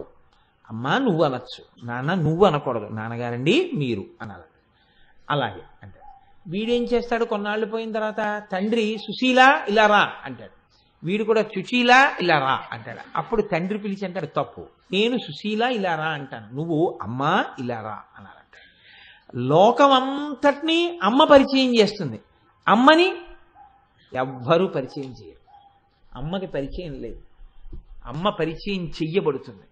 అసలు అమ్మయే ఈ లోకానికి మీకు ఉన్నటువంటి ఏకైకమైన అనుసంధానము. అమ్మతో అనుసంధానం ఎక్కడ మొదలు అని అడిగారు. నాభిగొట్టంతో మొదలు. అమ్మ కడుపులో పడుకున్నప్పుడు నాభిగొట్టంతో ప్రారంభమైనటువంటి అనుబంధం అది తెగిపోవచ్చు బయటికి వచ్చాక, కానీ హృదయ సంబంధం మాత్రం అలాగే ఉండిపోతుంది. అమ్మ అనగానే ఒక్కసారి అమ్మ జ్ఞాపకానికి వచ్చి, అమ్మ అనగానే లోకంలో ఎవరికైనా జ్ఞాపకానికి వచ్చేది ఏది అంటే అమ్మ చేత్తో పెట్టిన అన్నమే. అమ్మ అంటే పోషణ, అమ్మ రక్షణ, అమ్మ మంగళం, అమ్మ మిమ్మల్ని కాపాడిన దయ. అమ్మ లేకుండా లోకం లేదు. అమ్మ ప్రేమ, అమ్మ అన్నవి లేకపోతే అసలు ఈ సృష్టి ఆగిపోతుంది. అందుకే నా తల్లి నన్ను అలా పోషించింది, మీరు నన్ను మరొకలా అర్థం చేసుకోను అంటే మీరు ప్రాజ్ఞులు, మీరు అలా అర్థం చేసుకోరు. శ్రీమాత అన్న మాటని అనేక కోణాల్లో వ్యాఖ్యానం చేశారు. కానీ నేను చాలా తెల్లబోయింది ఎక్కడ నా జీవితంలో అంటే, గైనకాలజీలో పేరు ప్రఖ్యాతులు వహించినటువంటి ఒక గొప్ప ప్రొఫెసర్ ఆంజనేయులు గారని పెద్ద డాక్టర్ ఆయన ఒక పుస్తకం రాశారు, మాతృదేవో భవ. నా జీవితంలో అదృష్టం ఏంటంటే ఇదే పట్టణంలో ఉన్నటువంటి పెద్ద గైనకాలజిస్ట్ డాక్టర్ జగదీశ్వరి గారు ఆ తల్లికి ఎందుకు ఇవ్వాలనిపించిందో నాకు ఒకసారి తీసుకొచ్చి ఆ పుస్తకం ఇచ్చారు. కోటేశ్వరారు ఈ పుస్తకం చదవండి అన్నారు. నేను తెల్లబోయిన విషయం ఏమిటో తెలుసా అండి, ఆయన శ్రీమాత అన్న మాటని అనుసంధానం చేస్తూ ఆయన ఒక ఋషిగా ఒక మాట రాశారు. అసలు ఈ ప్రపంచమంతా ఎక్కడి నుంచి వచ్చింది? ఈ ప్రపంచమంతా మొదటి కదలిక ఏర్పడడానికి ఎక్కడ ప్రారంభము అంటే తండ్రి వీర్యమునందు. మీరు నన్ను విశాల హృదయంతో అర్థం చేసుకోండి. నేను ఏమి అక్కర్లేని ప్రస్తావనలు చేయడం లేకపోతే అసంబద్ధమైన మాటలు మాట్లాడడం ఇంత పరమ పవిత్రమైన వేదిక మీద నా లక్ష్యం కాదు. అసలు ఈ సృష్టికి ప్రారంభం ఎక్కడ అంటే తండ్రి యందు వీర్యము యొక్క కదలిక. ఈ వీర్యం ఎవరు తీసుకున్నారు? అమ్మ పుచ్చుకుంది. లోకంలో శరీరానికి ఉన్న లక్షణం ఏమిటంటే అక్కర్లేనిది ఏదైనా లోపలికి వెళ్ళింది అనుకోండి, వెంటనే శరీరం ప్రతిస్పందిస్తుంది. అక్కర్లేనిది ఏదో లోపలికి వచ్చేసిందని చెప్తుంది. ఒక్క ఈగ వెళ్ళింది అనుకోండి, పలకమారి వాంతి అయిపోతుంది. అక్కర్లేనిది లోపలికి వెడితే ఎలర్జీ కింద ఫార్మ్ అయిపోతుంది. ఫార్మ్ అయిపోయి అది వెంటనే వైద్యుణ్ణి సంప్రదించవలసి ఉంటుంది. శ్రీమాతాతత్వం ఎక్కడుందని ఆ డాక్టర్ గారు కనిపెట్టి రాశాడో తెలుసా అండి? పురుషుడిలో కదిలినటువంటి వీర్యాన్ని స్త్రీ శరీరం ఎంత గొప్పగా ఆమోదిస్తుందంటేట, అది తన శరీరంలో ఏర్పడిన పదార్థమంత తేలికగా ఆహ్వానం పలికి లోపలికి తీసుకుంటుంది. అలా పుచ్చుకోకపోతే అసలు సృష్టి ఆగిపోతుంది. ఒక్క పురుష వీర్యాన్ని స్త్రీ శరీరం అలా పుచ్చుకునేటట్టు నిర్మాణం చెయ్యడంలో ఉంది అమ్మవారి యొక్క సృష్టి శక్తి, మాతృత్వం. అది జగన్మాత యొక్క లోక నిర్మాణ శక్తి అక్కడ ప్రకటనమైందన్నాడు ఆ డాక్టర్ గారు. ఒక డాక్టర్ గారు శ్రీమాతాతత్వాన్ని అక్కడ పట్టుకున్నారు. ఆయన రాసిన మాటల్లో నేను కదిలిపోయిన మాట ఎక్కడంటే, ఒక అద్భుతమైన మాట రాశారండి ఆయన. అంటే ఇంగ్లీష్ సెంటెన్సెస్ నాకు మళ్ళీ జ్ఞాపకం వచ్చిన వాటిని వాడడం నాకు అంత పెద్ద ఆసక్తి లేదు. తల్లి శరీరం ఉన్నప్పటికీ బిడ్డ పెరగడం అనేటటువంటిది, పిండం పెరగడం అనేటటువంటిది తల్లి యొక్క శరీరంలో ఇంకా ఏ ఇతర భాగమునందైనా జరగవచ్చా అంటేట, తల్లి శరీరంలో పిండం పెరగడానికి ఇంకా ఏ అవయవం దగ్గర ఉన్నటువంటి ఏది అంగీకరించదు. పిండం పెరగడం అంటే పిల్లవాడు పూర్తిగా తయారైపోయేంత వరకు పెరగాలి. పూర్తిగా తయారైపోయేంత వరకు పెరగాలి. లోపల పిల్లవాడు నొక్కుడు పడిపోకూడదు, తల్లి శరీరం పిట్లిపోకూడదు. అలా పెరగాలి. పిల్లవాడు బయటికి వచ్చిన తర్వాత మళ్ళీ అలా సంకోచం అయిపోవాలి. పగిలి ముందు ఆ నీరు పెద్ద ప్రవాహం కింద వెళ్ళి కడుగుతుంది పిల్లవాడు బయటికి వస్తుంటే. అప్పుడు వాడు జారుతాడు కిందకి. ఏమి తల్లి, ఏమి జగన్మాత, ఏమి జగదంబ, ఏమి శ్రీమాత. ఒక గైనకాలజిస్ట్ దర్శనం చేశారు. ఇదయా అమ్మవారంటే, నేను ఇంతకాలం గైనకాలజీ ప్రొఫెసర్గా వర్క్ చేసిన తరువాత ప్రతి స్త్రీ యొక్క ఊంబునందు శ్రీమాత ఎలా ఆవహించి ఉన్నదో, ఎలా లోపల యోగి తయారవుతున్నాడో నేను చూసి పొంగిపోతున్నానని రాసుకున్నాను. నాతో నేను ఒక డాక్టర్ని పొగడాలని చెప్తున్నానని మీరు అనుకోకండి. నాతో ఆ తల్లి జగదీశ్వరి గారు ఒకసారి అన్నారు, కోటేశ్వరారు పెద్దదాన్ని అయిపోయానండి, ఎన్నో పురుళ్ళు పోశాను, ఎంతమంది పిల్లల్లో ప్రసవం చూశాను, అయినా ఇంకా పురుళ్ళు పోస్తున్నాను, ఇంకా వైద్యం చేస్తున్నాను అంటే డబ్బుల కోసం కాదు కోటేశ్వరారు. ఏమిటో తెలుసా అండి నాకున్న గొప్ప శక్తి? 9 నెలలు అమ్మ కడుపులో ఊపిరి పోసుకున్నటువంటి యోగి బయటికి వచ్చినప్పుడు ఆ అమ్మ కూడా చూడకముందు వాణ్ణి చూసే భాగ్యం నాకొక్కదానికి. భగవంతుడు నాకు వైద్యురాలిగా ఈ విభూతినిచ్చినందుకు అటువంటి యోగులను ఎంతమందిని దర్శనం చేస్తున్నానో, ఆ దర్శనం చేసేటటువంటి నా వైభవం ఆగిపోకూడదని ఇప్పటికీ నేను అది చేస్తూనే ఉన్నాను కోటేశ్వరారు, డబ్బుల కోసం కాదండి అన్నాడు. అబ్బా తల్లి ఏమి సంస్కృతమ్మా, ఏమి వైభవం అమ్మా, పొంగిపోయిన తల్లి అన్న మాటకి. కనుక చూడండి, ఎవరు నిర్మాణం చేశారు ఇదంతా? ఏ తల్లి ఈ లోకంలో ఇంతమంది జన్మించడానికి ఇంతమంది స్త్రీల యొక్క ఉపాధుల యందు అంత మార్పు చేస్తోంది? ఆ తల్లి శ్రీమాత. ఆ తల్లి అనుగ్రహం ఒక్క క్షణం లోపల ఉండగా లోపించి ఉంటే ఇవాళ ఇలా చూపించుకోవడానికి మనం లేము. లోపల పసిగుడ్డుని కాపాడి అంత జాగ్రత్త చేసిన తల్లి మా అమ్మ.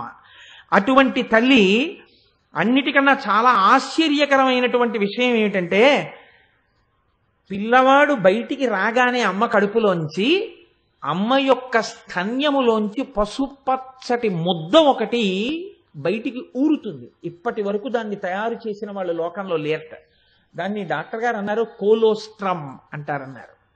ఆ కోలోస్ట్రమ్ అని పేరు కలిగినటువంటి ఆ పసుపు ముద్దని వాడికి ఏమీ తెలియని స్థితిలో పళ్ళు లేనటువంటి చిన్ని నోటితో ఎంత ప్రేమో ఏమీ తెలియనటువంటి వాణ్ణి జగన్మాత ఆవహించి, నీ పోషణ, నిన్ను రక్షించడం, నేను నీ అమ్మ యొక్క స్తనముల యందు ప్రకాశిస్తున్నాను రా, అందుకే మనకి దేశంలో నన్ను మన్నించండి, స్త్రీ స్తనములు మాతృదేవత యొక్క స్వరూపంగా నిర్ణయింపబడి ఉత్తర క్షణమునందు నమస్కార యోగ్యములయ్యాయి.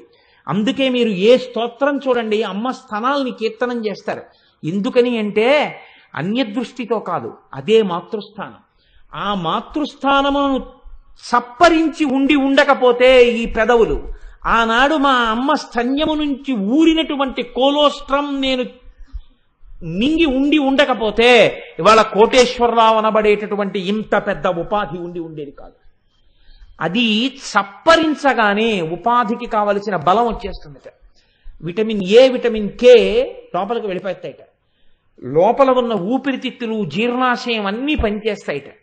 కడుపులో ఉండగా నల్లటి మలం గడ్డల కింద పెరుగుతుందిట. అది బయటికి పంపడం ఎవ్వరి సాధ్యం కాదు.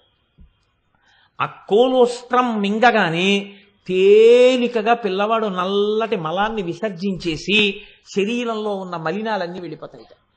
వాడికి ఏమీ తెలియకుండానే అమ్మ స్తన్యాన్ని మొట్టమొదట చప్పరించినది మొదలు అంతే. వాడికి అమ్మ ఆ భావన నిలబడిపోయి అమ్మ పక్కలో, అమ్మ కడుపులో దూరిపోయి పడుకోవడంలో, అమ్మా నాకు 104 జ్వరం వచ్చిందమ్మా అని చెప్పుకోవడం చేత కాకపోయినా ఆ తల్లి కడుపు ఇలా తగిలితే, గుండెలు తగిలితే ఆనాడు ఆ పసితనంలో అనుభవించినటువంటి భద్రత ఎక్కడుంది నాకు చెప్పండి? ఇన్ని కోట్లు సంపాదించి లేని భద్రత ఆనాడు కన్ను తెరవడం చేత కాని రోజుల్లో అమ్మ కడుపు గుండెలు తగిలితే పరవశించిపోయినటువంటి ఆ పసి హృదయంలో ఉంది. దానికి స్తోత్రం చేయడం చేత కాకలేదు. లేకపోతే నిజంగా అమ్మ మీద ఎన్ని స్తోత్రాలు చేసేసి ఉండేవారో కవులందరూ, ఎన్ని స్తోత్రాలు చేసేసి ఉండేవారో పిల్లలందరూ. అందుకే అటువంటి అమ్మతనం ఎక్కడుందో అదంతా శ్రీమాతా తత్వమే.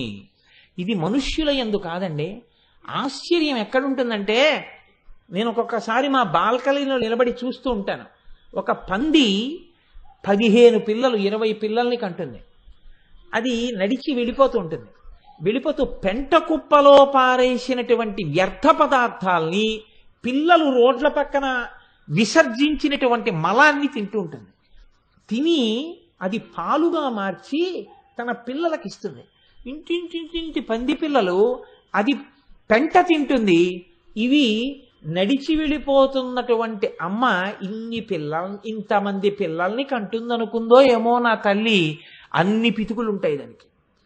ఏదో పెద్ద దీపావళి పండగ నాడు పెట్టిన దీపాల తోరణంలాగా ఇన్ని పితుకుల్ని ఇన్ని పంది పిల్లలు చప్పరించి తాగేస్తుంటాయి. ఇన్ని పాలు చేయడానికి అందరూ విసుక్కుంటున్నా అది మాత్రం పెంట కుప్పల్లో ఉన్న పెంట తిని అది పాలిస్తుంది. చిత్రం ఏంటంటే, నేను మార్నింగ్ వాక్ వెళ్ళొచ్చి చూస్తూ ఉంటాను. చిన్న కుక్క పిల్ల తరిమితే పెద్ద పంది పరిగెడుతుంది. పిల్లలున్న పంది పెద్ద కుక్క అటుగా వెడుతుంటే ధైర్యంగా నిలబడి దాని మీద తిరగబడుతుంది. ఎక్కడి నుంచి వచ్చింది ఆ బలం? అంటే పిల్లల్ని కుక్క ఎత్తుకుపోతుందేమో అని దాని ఆరాటం. ఎంత బెంగో ఆ పిల్లల్ని కాపాడుకోవాలని.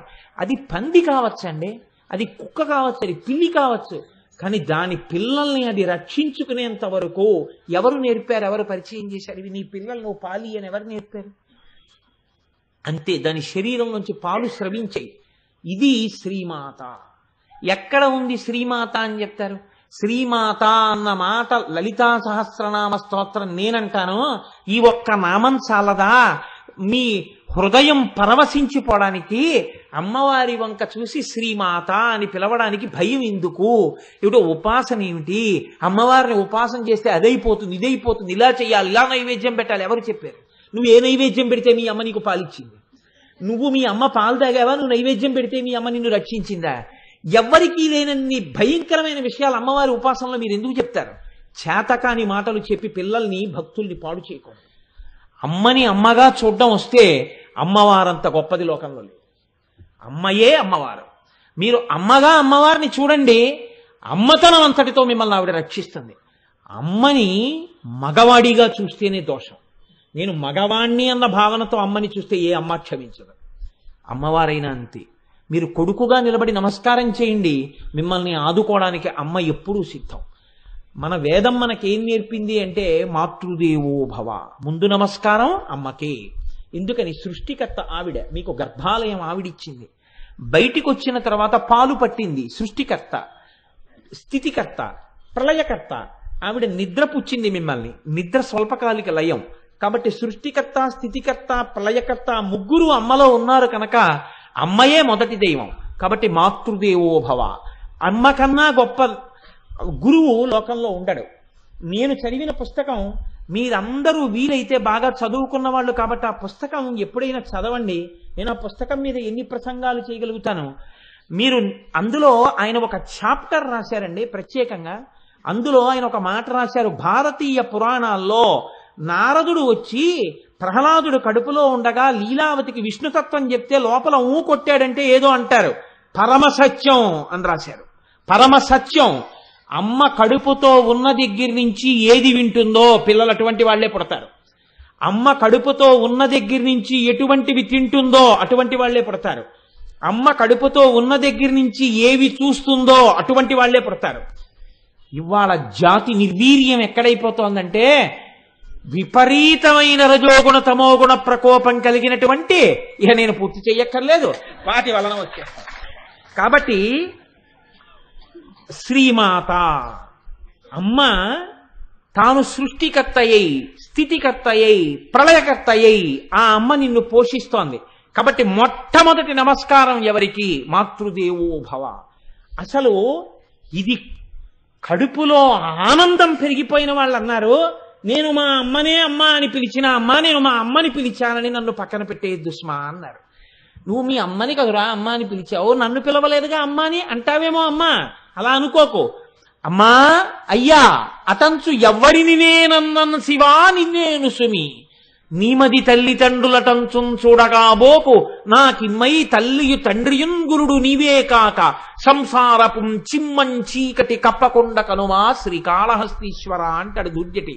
నేను ఎవ్వరి దగ్గరికైనా వెళ్ళి ఏమ్మా అంటే వెంటనే నేను మా అమ్మ పార్వతీదేవినే పిలిచినట్టు, నేను ఏమయ్యా అంటే నేను నా తండ్రి పరమశివుణ్ణే పిలిచినట్టు. అంతేగాని నేను అమ్మా అమ్మా అని ఎవరినో పిలిస్తే నువ్వు వాళ్ళని పిలిచావు ననకు తండ్రి, నేను అమ్మా అన్నప్పుడల్లా మా అమ్మనే పిలుస్తున్నానన్నారు. ఏమయ్యా ఈ అమ్మ అయితే అన్నం పెట్టిందయ్యా నీకు, ఈ అమ్మ అయితే పాలిచ్చింది, జగదంబ ఏమిచ్చిందయ్యా నీకు, జగదంబ ఏమన్నం పెట్టింది అంటారేమో. పేరాల భరత శర్మ గారు పొంగిపోయారు మహానుభావుడు. శారదానంద లహరితో ఆయన అంటారు, ఒక్కడు ఏనుగు ముఖంబునను మరొక్కడు ఆరుముగాలతోడ నీ అక్కున పాలు ద్రావా జగమంతయు బిడ్డలు కన్న తల్లి నేడెక్కడ నుండి చేపెదకో ఇనగోళము చంద్రగోళమున్ తక్కక నీయురంబునను తల్పకయున్న అహర్నిశల్ సతీ అన్నారు.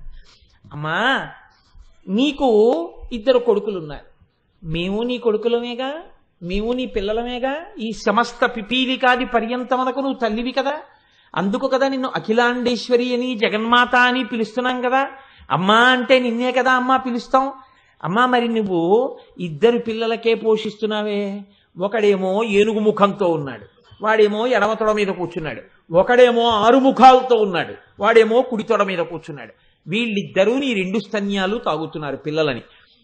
ఒకడికి పొట్ట ఏనుగు తలకాయ కాబట్టి ఏనుగు పొట్టే, అది అప్పటికి నిండుతుందమ్మా పాలతో, ఇది నిండే లోపల జీర్ణం అయిపోతుంటాయి.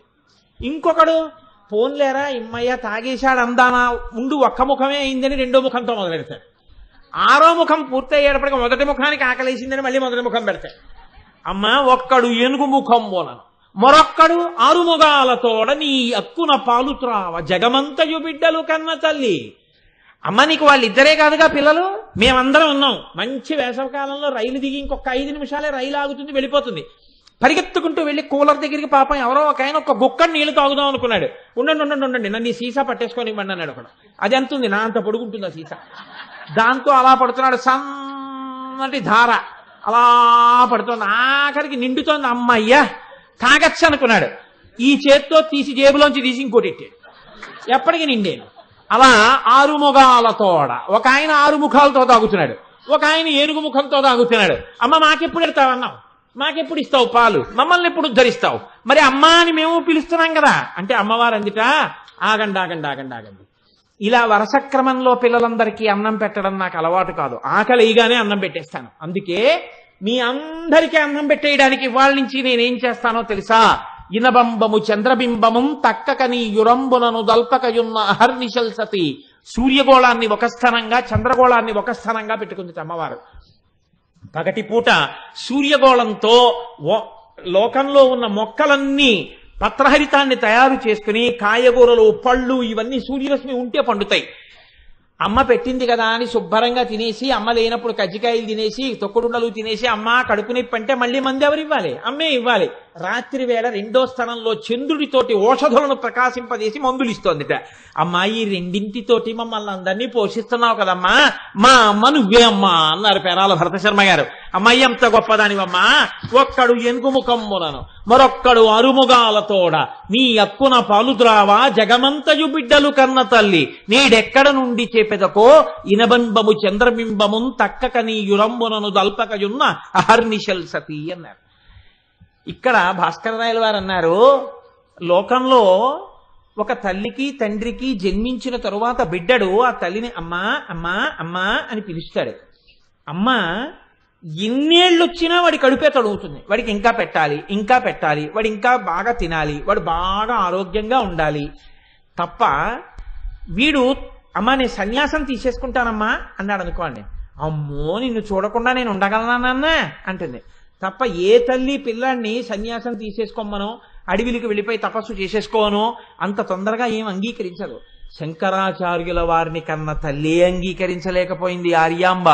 అంత తేలిక అమ్మ మనసు బిడ్డన్ని విడిచిపెట్టి ఉండడం అంటే అంత తేలికేం కాదు. కాబట్టి ఏ తల్లి ఇంక నేను జన్మ లేకుండా చేసుకోవడం కోసమని తురీయాశ్రమానికి వెళ్ళిపోతానంటే అంగీకరించి అంత ఔదార్యంగా పంపించి మళ్ళీ అమ్మా నాన్న అని పిలవవలసినటువంటి అవసరం లేని రీతిలో వేరొక జన్మ ఎత్తవలసిన అవసరం లేని ఉపాసన చేస్తానంటే పిల్లాన్ని ఏ అమ్మ పంపిస్తుంది? ఎంతసేపు తన కొడుకుగా ఉండమని అడుగుతుంది. కానీ ఈ అమ్మ ఏం చేస్తుందిట, ఒక్కసారి శ్రీమాత అని పిలిస్తే శివజ్ఞానం ఇచ్చేస్తుంది. శివజ్ఞానం దొరికిందనుకోండి ఏమవుతుంది? అంతే, ఒక్కసారి వేదము చేత ప్రతిపాదింపబడినటువంటి సమస్త జ్ఞానము కరతలామలకం అవుతుంది. తను జ్ఞాని అవుతాడు. ఆ జ్ఞానము కలగగానే ఇక మళ్లీ పుట్టవలసిన అవసరం లేకుండా పునరావృత్తి రహిత శాశ్వత శివ సాయుధ్య స్థితిని పొందేస్తాడు. మిగిలిన అమ్మల్ని అమ్మా అమ్మా అమ్మా అంటే వాళ్ళు ఇంకా నాన్న నువ్వు నన్ను అమ్మా అమ్మా అంటూనే ఉండాలంటారు. ఈ అమ్మనో అమ్మా అని పిలిస్తే ఇక మళ్ళీ వేరొక జన్మలో అమ్మా అని ఎవరిని పిలవవలసిన అవసరం లేని రీతిలో మోక్షాన్ని ఇస్తుంది. కాబట్టి అమ్మా నువ్వు శ్రీమాత, నువ్వు ఇంత గొప్పదానివమ్మా, ఇహ సంసార క్లేశం ఉండదు నిన్ను పిలిచిన వాడికి. అందుకే ఇది తెలిసి చెయ్యండి తెలియక చెయ్యండి అంతే ఆ శక్తి. జ్ఞాన సంబంధర్ని చిన్న వయస్సులో ఉండగా తండ్రి గారు అక్కడ మంటపంలో కూర్చోబెట్టి స్నానం చేయడానికి ఎడుతున్నారు. నానా నానా అని వాడు ఏడుస్తున్నాడు. ఉరే నేను వెళ్ళి స్నానం చెయ్యడానికి మునక వేసినప్పుడు నీకు భయం వేస్తే అదిగో గోడ మీద ఉన్నారే ఇద్దరు పార్వతీ పరమేశ్వరుల యొక్క మూర్తులు చెక్కబడి ఉన్నాయి, వాటిని చూపించన్నాడు. ఆవిడ అమ్మ, ఆయన నాన్న. ఇంట్లో అమ్మ, ఇక్కడ నేను ఉన్నాం కదా, నీకు నాకు వీళ్ళకి అందరికీ అమ్మా నాన్న వాళ్ళు. అమ్మా అంటే మీ అమ్మ పలుకుతుందా? నాన్న అంటే పలుకుతారా? అంతకన్నా అమ్మా అని నువ్వు ఆర్తితో పిలవాలి, కానీ పరుగు పరుగున వస్తుంది. మీ అమ్మ ఇక్కడి నుంచి పిలిస్తే వినపడకపోవచ్చు మీ అమ్మకింటికి, కానీ ఈ అమ్మని నువ్వు ఆర్తితో లోపల అమ్మా అన్నా సరే వచ్చేస్తుందిరా. నీకు భయం వేస్తే ఆవిడ్ని పిలన్నాడు. అది పసి హృదయం అండి, నమ్మేసింది. నమ్మకంలో ఉంది ఏదైనా, నమ్మని వాడికి ఎంత చెప్తే మాత్రం ఉపయోగం ఏముంది? కాబట్టి వెళ్ళాడు, స్నానం చేద్దామని నీటిలో ములిగాడు. అమ్మో తండ్రి నీటిలో మునిగిపోయాడని భయం వేసింది. ఒక్కసారి గోడ వంక చూశాడు, పిలిస్తే పలుకుతుంది అన్నాడుగా, అందుకని ఆ బెంగతో అమ్మా అమ్మా అన్నాడు. అంతే, పరమశివుడు అన్నాడు అమ్మా అమ్మా నమ్మి పిలిస్తే కూర్చుంటావే లేరా అని చెయ్యటూ తీసుకొచ్చాడు. ఇద్దరూ వచ్చేశారు. ఈ పిల్లాడు చూసి అమ్మా అమ్మా అమ్మా అని ఏడుస్తున్నాడు తండ్రి కోసమని. పరమశివుడు అన్నాడు అమ్మా అమ్మా అని ఏడిచిన పిల్లాడు నోటితో చెప్పుకోవడం రాని పిల్లాడు ఏం చేస్తుందమ్మా, వెంటనే పాలు ఇవ్వాలి, వాడు బెంగ తీరడానికి పాలి అన్నాడు. అంటే ఆవిడంది ఏమిటో చాలా తేలిగ్గా చెప్పేస్తున్నారు పాలిమ్మని, నేను పాలిస్తే మీ జ్ఞానం వస్తుందంది ఆవిడ. నా జ్ఞానమే వచ్చిందో నీ జ్ఞానమే వచ్చిందో, వాడు అమ్మా అన్నాడు ఏడిచాడు, ఇచ్చే అదే అమ్మతనం అన్నాడు. నాకు ఉందా అమ్మతనం అంది ఆవిడ, పాలిచ్చేసింది. తండ్రి నీటిలోంచి పైకి లేచాడు, పైకి ఎక్కుతున్నాడు తువ్వాలతో తుడుచుకుని. ఇద్దరు అంతర్ధానం అయిపోయారు. పిల్లవాడి నోటి నిండా పాల చారికలున్నాయి. తండ్రి చూసి అన్నాడు, రే ఎవరి పాలు తాగెవరా దుర్మార్గుడా అన్నాడు. నాన్నగారు మీరే కదా చెప్పారు, పిలిచానండి, అమ్మ వచ్చిందండి, అమ్మ వచ్చి పాలిచ్చింది తాగాను అన్నాడు. నిజంగా అమ్మ నీకు పాలిచ్చిందిరా అన్నాడు. అవునండి అన్నాడు. ఏవి ధన్యుడివిరా అని ఎత్తుకుని గుళ్ళోకి ఎడుతున్నాడు. వాడు చిన్ని చేతులు తాళం వేస్తూ పత్తికాలు పాడడం మొదలెట్టాడు. అమ్మవారి స్తన్యము నుంచి స్రవించిన పాలు తాగాడు, అంతే జ్ఞానం వచ్చేసింది వాడికి. ఆ చిన్ని చేతులతో పత్తికాలు పాడుతూ ఇలా ఇలా తాళం వేస్తే అరిచేతులు ఎర్రబడ్డాయి. చూడలేక పార్వతీ పరమేశ్వరులు పైనుంచి బంగారు తాళాల కిందకి వదిలేరు. వాడు చిన్నప్పటి నుంచి తాళం వేస్తూ ఆఖరికి పెళ్ళవగానే భార్యతో కలిసి పరమశివుల్లో లీనమైపోయాడు జ్ఞాన సంబంధాలు. అమ్మా అని ఒక్కసారి పిలిచాడు జ్ఞాన సంబంధాలు, అంతే. మొత్తం శైవవాంగ్మయంలో 63 మంది నాయనార్లలో అత్యంత గౌరవాన్ని పొందినటువంటి పెద్ద నాయనారై జ్ఞాన సంబంధర్ అన్న పేరుతో జగద్విఖ్యాతి పొందాడు మహానుభావుడు. మీరు ఏ దేవాలయానికి వెళ్ళండి, 63 మంది నాయనార్లలో వయసులో చిన్నవాడై అంతటి పెద్దరికాన్ని పొందినవాడు జ్ఞాన సంబంధర్. వయసులో అంత పెద్దవాడై జ్ఞాన సంబంధర్ పల్లకి కూడా మోసినవాడు అప్పర్. ఇద్దరిద్దరే మహానుభావులు. కాబట్టి అటువంటి జ్ఞాన సంబంధర్ ఒక్కసారి అమ్మా అని పిలిస్తే, ఆర్తితో నమ్మి పిలిస్తే అంతే, ఇహ మళ్ళీ జన్మలేదు, ఐక్యం అయిపోయారు. శ్రీమాత అలా పిలవగలిగితే ఇహ జన్మలేదు. కాబట్టి ఇంకా లలితా సహస్రం 999 నామాలు ఏంటండి? శ్రీమాత ఒకటి అర్థమైతే అయిపోయింది, అంతే. ఒక్క నామం. ఇప్పుడు చెప్పండి, ఇది వ్యాఖ్యానం అంటే ఏమిటంటే, ఇది అమ్మవారు అందుకు ఎంచుకుంది భాస్కర్ రాయల వారిని. ఆ నామము వెనక ఉన్నటువంటి శక్తిని వినడం చేత మీరు శ్రీమాత అన్నప్పుడు, ఇప్పుడు కనుక శ్రీమాత శ్రీ మహారాజ్ని శ్రీమత్ సింహాసనేశ్వరి అనగలరా? శ్రీమాత అని ఆగుతారు ఒకసారి. అబ్బా ఏమమ్మా. ఓ శివాలయంలో కూర్చుని మీరు లలితా సహస్ర పారాయణం చేస్తున్నారు అనుకోండి, మీకు ఎదురుగుండా అమ్మవారు కనపడుతోంది అనుకోండి, తలంచుకుని శ్రీమాత శ్రీ మహారాజ్ని శ్రీమత్ సింహాసనేశ్వరి అనగలరా కాచాయని గారు? శ్రీమాత అని ఆగుతారు ఒకసారి. ఆ ఆనంద జరుస్తుంది లోపల నుంచి. ఇలా రావడానికి కారణం దాని వైభవం ప్రకాశించింది హృదయంలో. కనుక అమ్మా అని పిలిస్తే చాలు, ఇక మళ్ళీ అమ్మా అని పిలవవలసిన అవసరం తీయగలిగిన తల్లి, ఇక మళ్ళీ జన్మలేని తనాన్ని ఇవ్వగలిగిన తల్లి. ఈ భావాన్ని పునికి పుచ్చుకున్నారండి అందరూ.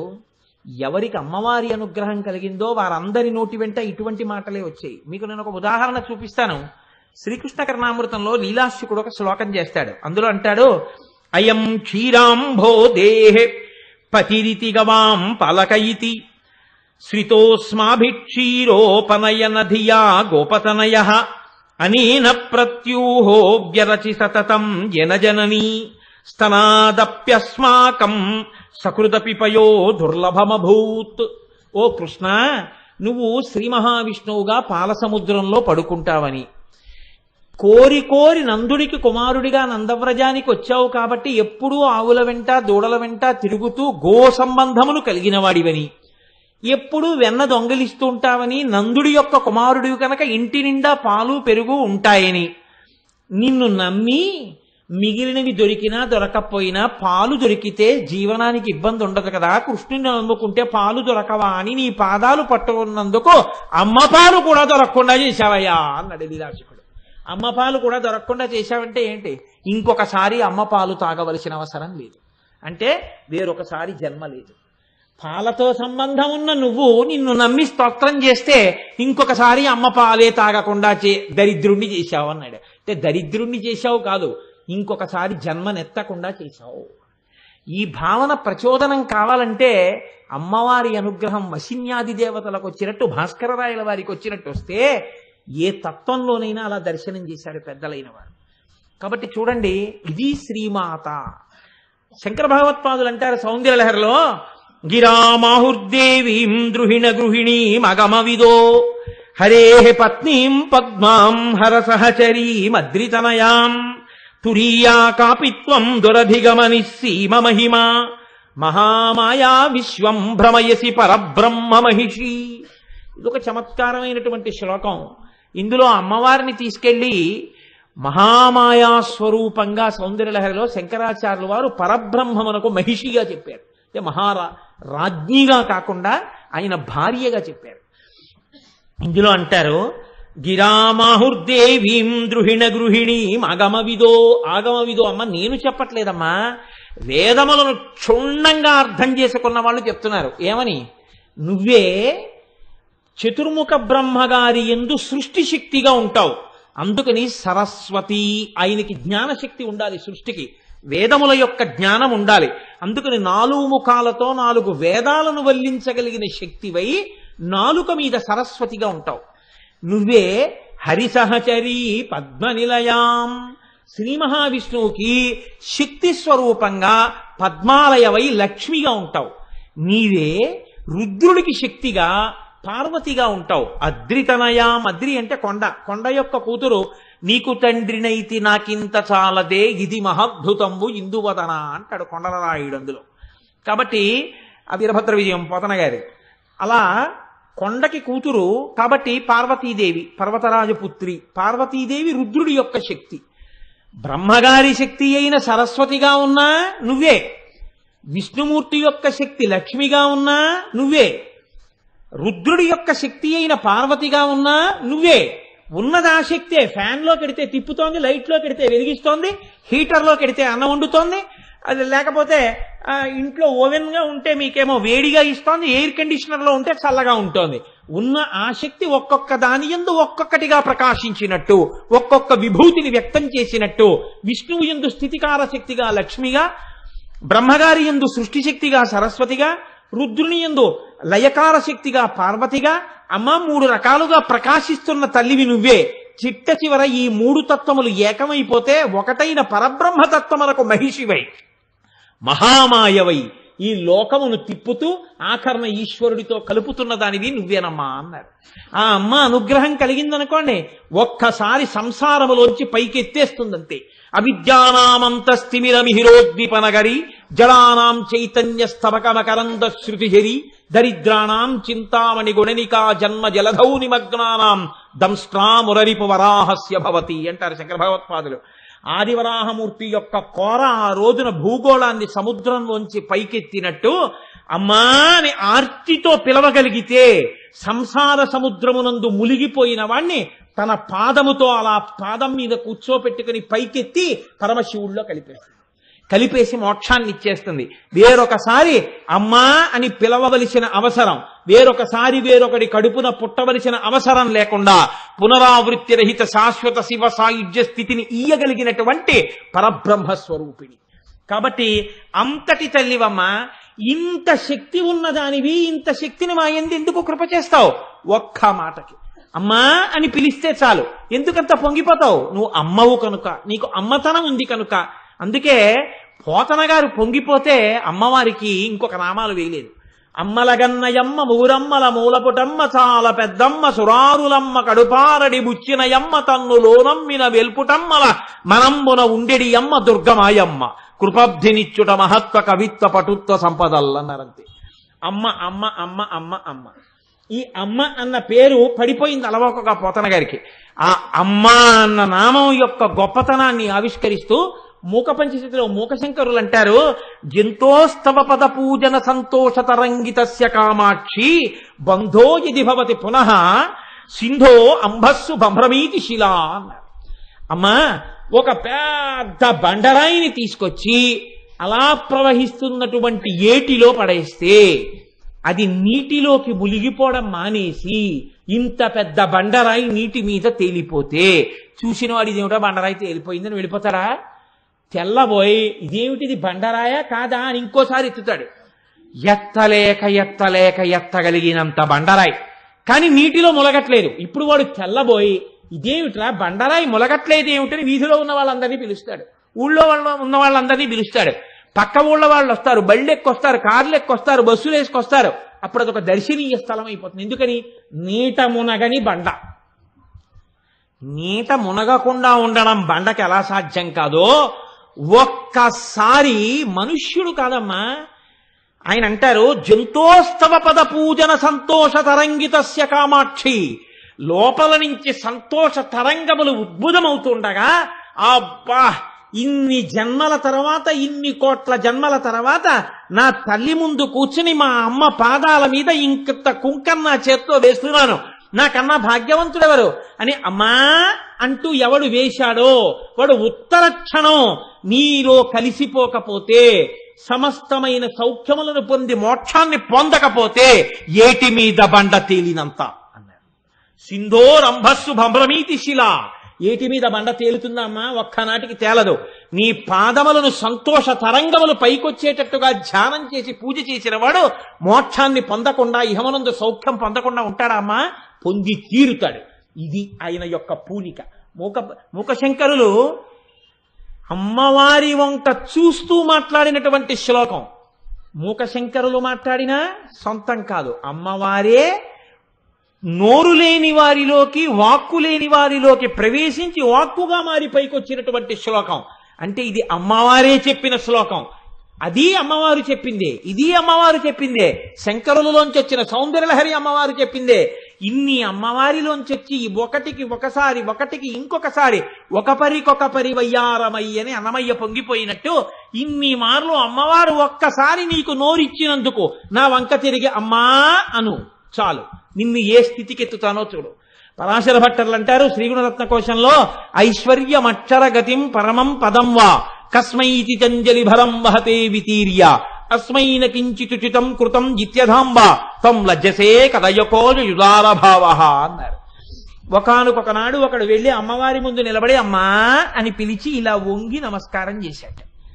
అయ్యో పిల్లవాడు నన్ను వచ్చి అమ్మా అన్నాడే అని అమ్మవారు వాడికి ఇహమునందు సమస్త సుఖములనిచ్చిందిట. 3 తరాలు చూడగలిగినటువంటి గొప్ప వైభవాన్నిచ్చిందిట.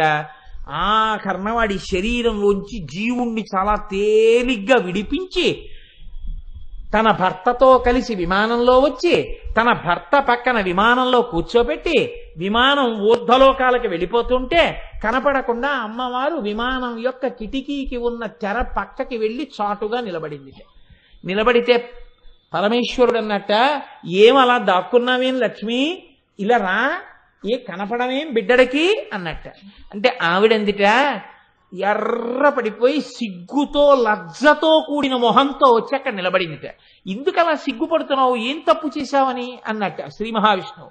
అమ్మవారు అందిట, వీడు నా మ్రోలకు వచ్చి మనసారా నమ్మి అమ్మా అన్నాడు. ఒక రోజున తల ఉంచాడు, 2 చేతులు కలిపాడు, నమస్కారం చేశాడు.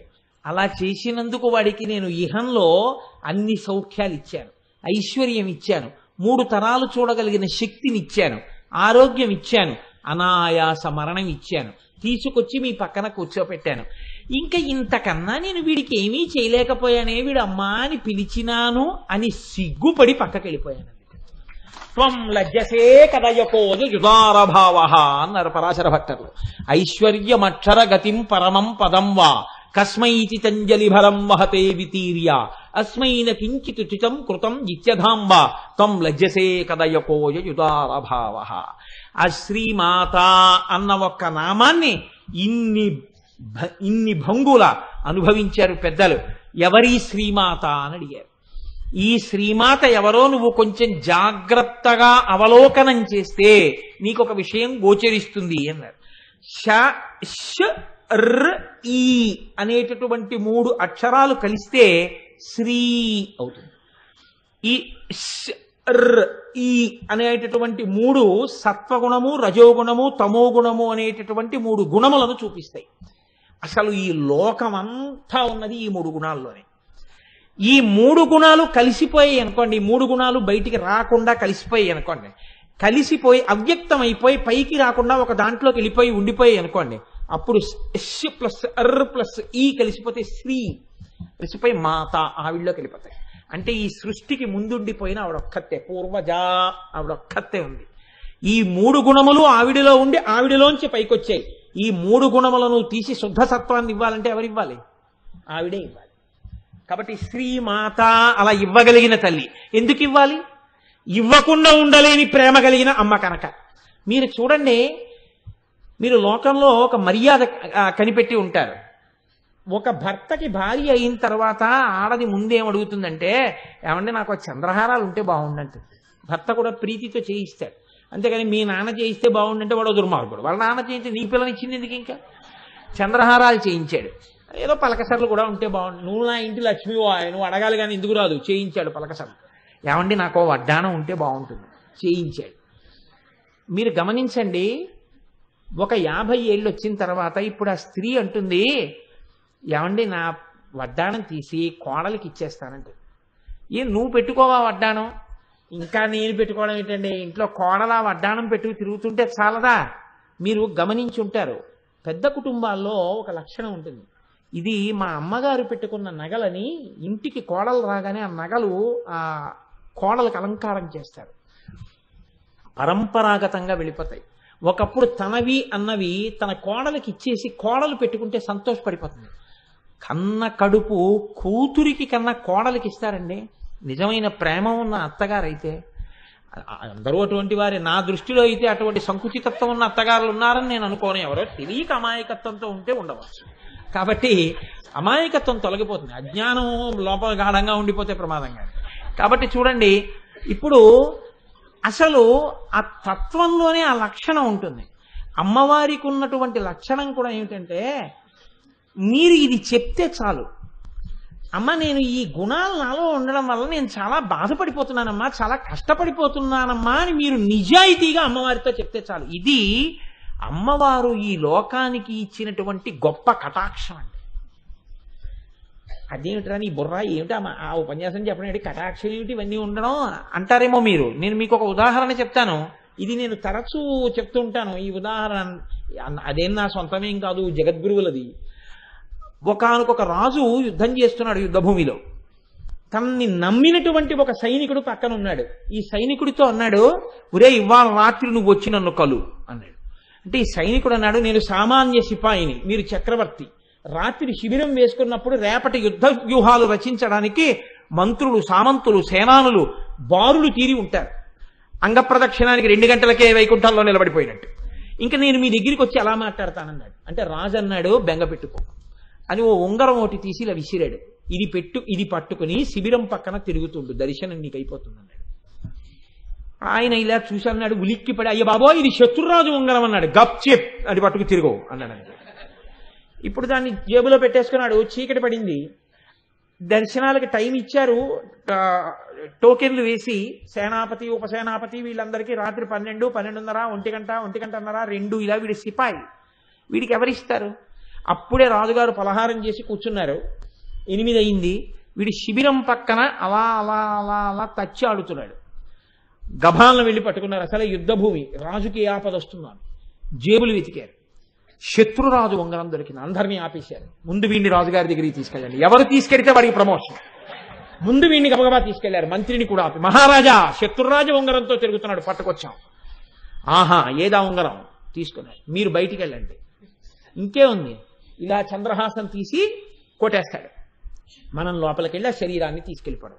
ఇప్పుడు రాజు వాడితో 20 నిమిషాలు మాట్లాడి బయటికి పంపించాడు. వాడు ముసి నవ్వులు నవ్వుతూ వెళ్ళిపోతాడు. ఎరా నేనేం చేయలేదా అన్నారు. గప్చి, నీకు అనవసరం, నాకు రాజుగారికి సంబంధించిన విషయం. ఇప్పుడు వాడు రాజుగారికి ఆంతరంగికుడు అయిపోయాడు.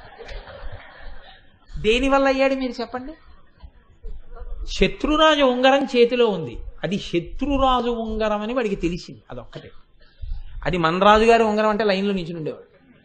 అది శత్రురాజు ఉంగరము అని వాడు తెలుసుకోగానే వాడు రాజుగారి శిబిరంలోకి వెళ్ళిపోయాడు. 3 గుణముల వలన లోపల నుంచి కలిగేటటువంటి కామక్రోధ లోభ మద మోహమాత్సర్యములు నా శత్రువులు అని మీరు గుర్తించి అమ్మవారిని ప్రార్థిస్తే చాలు.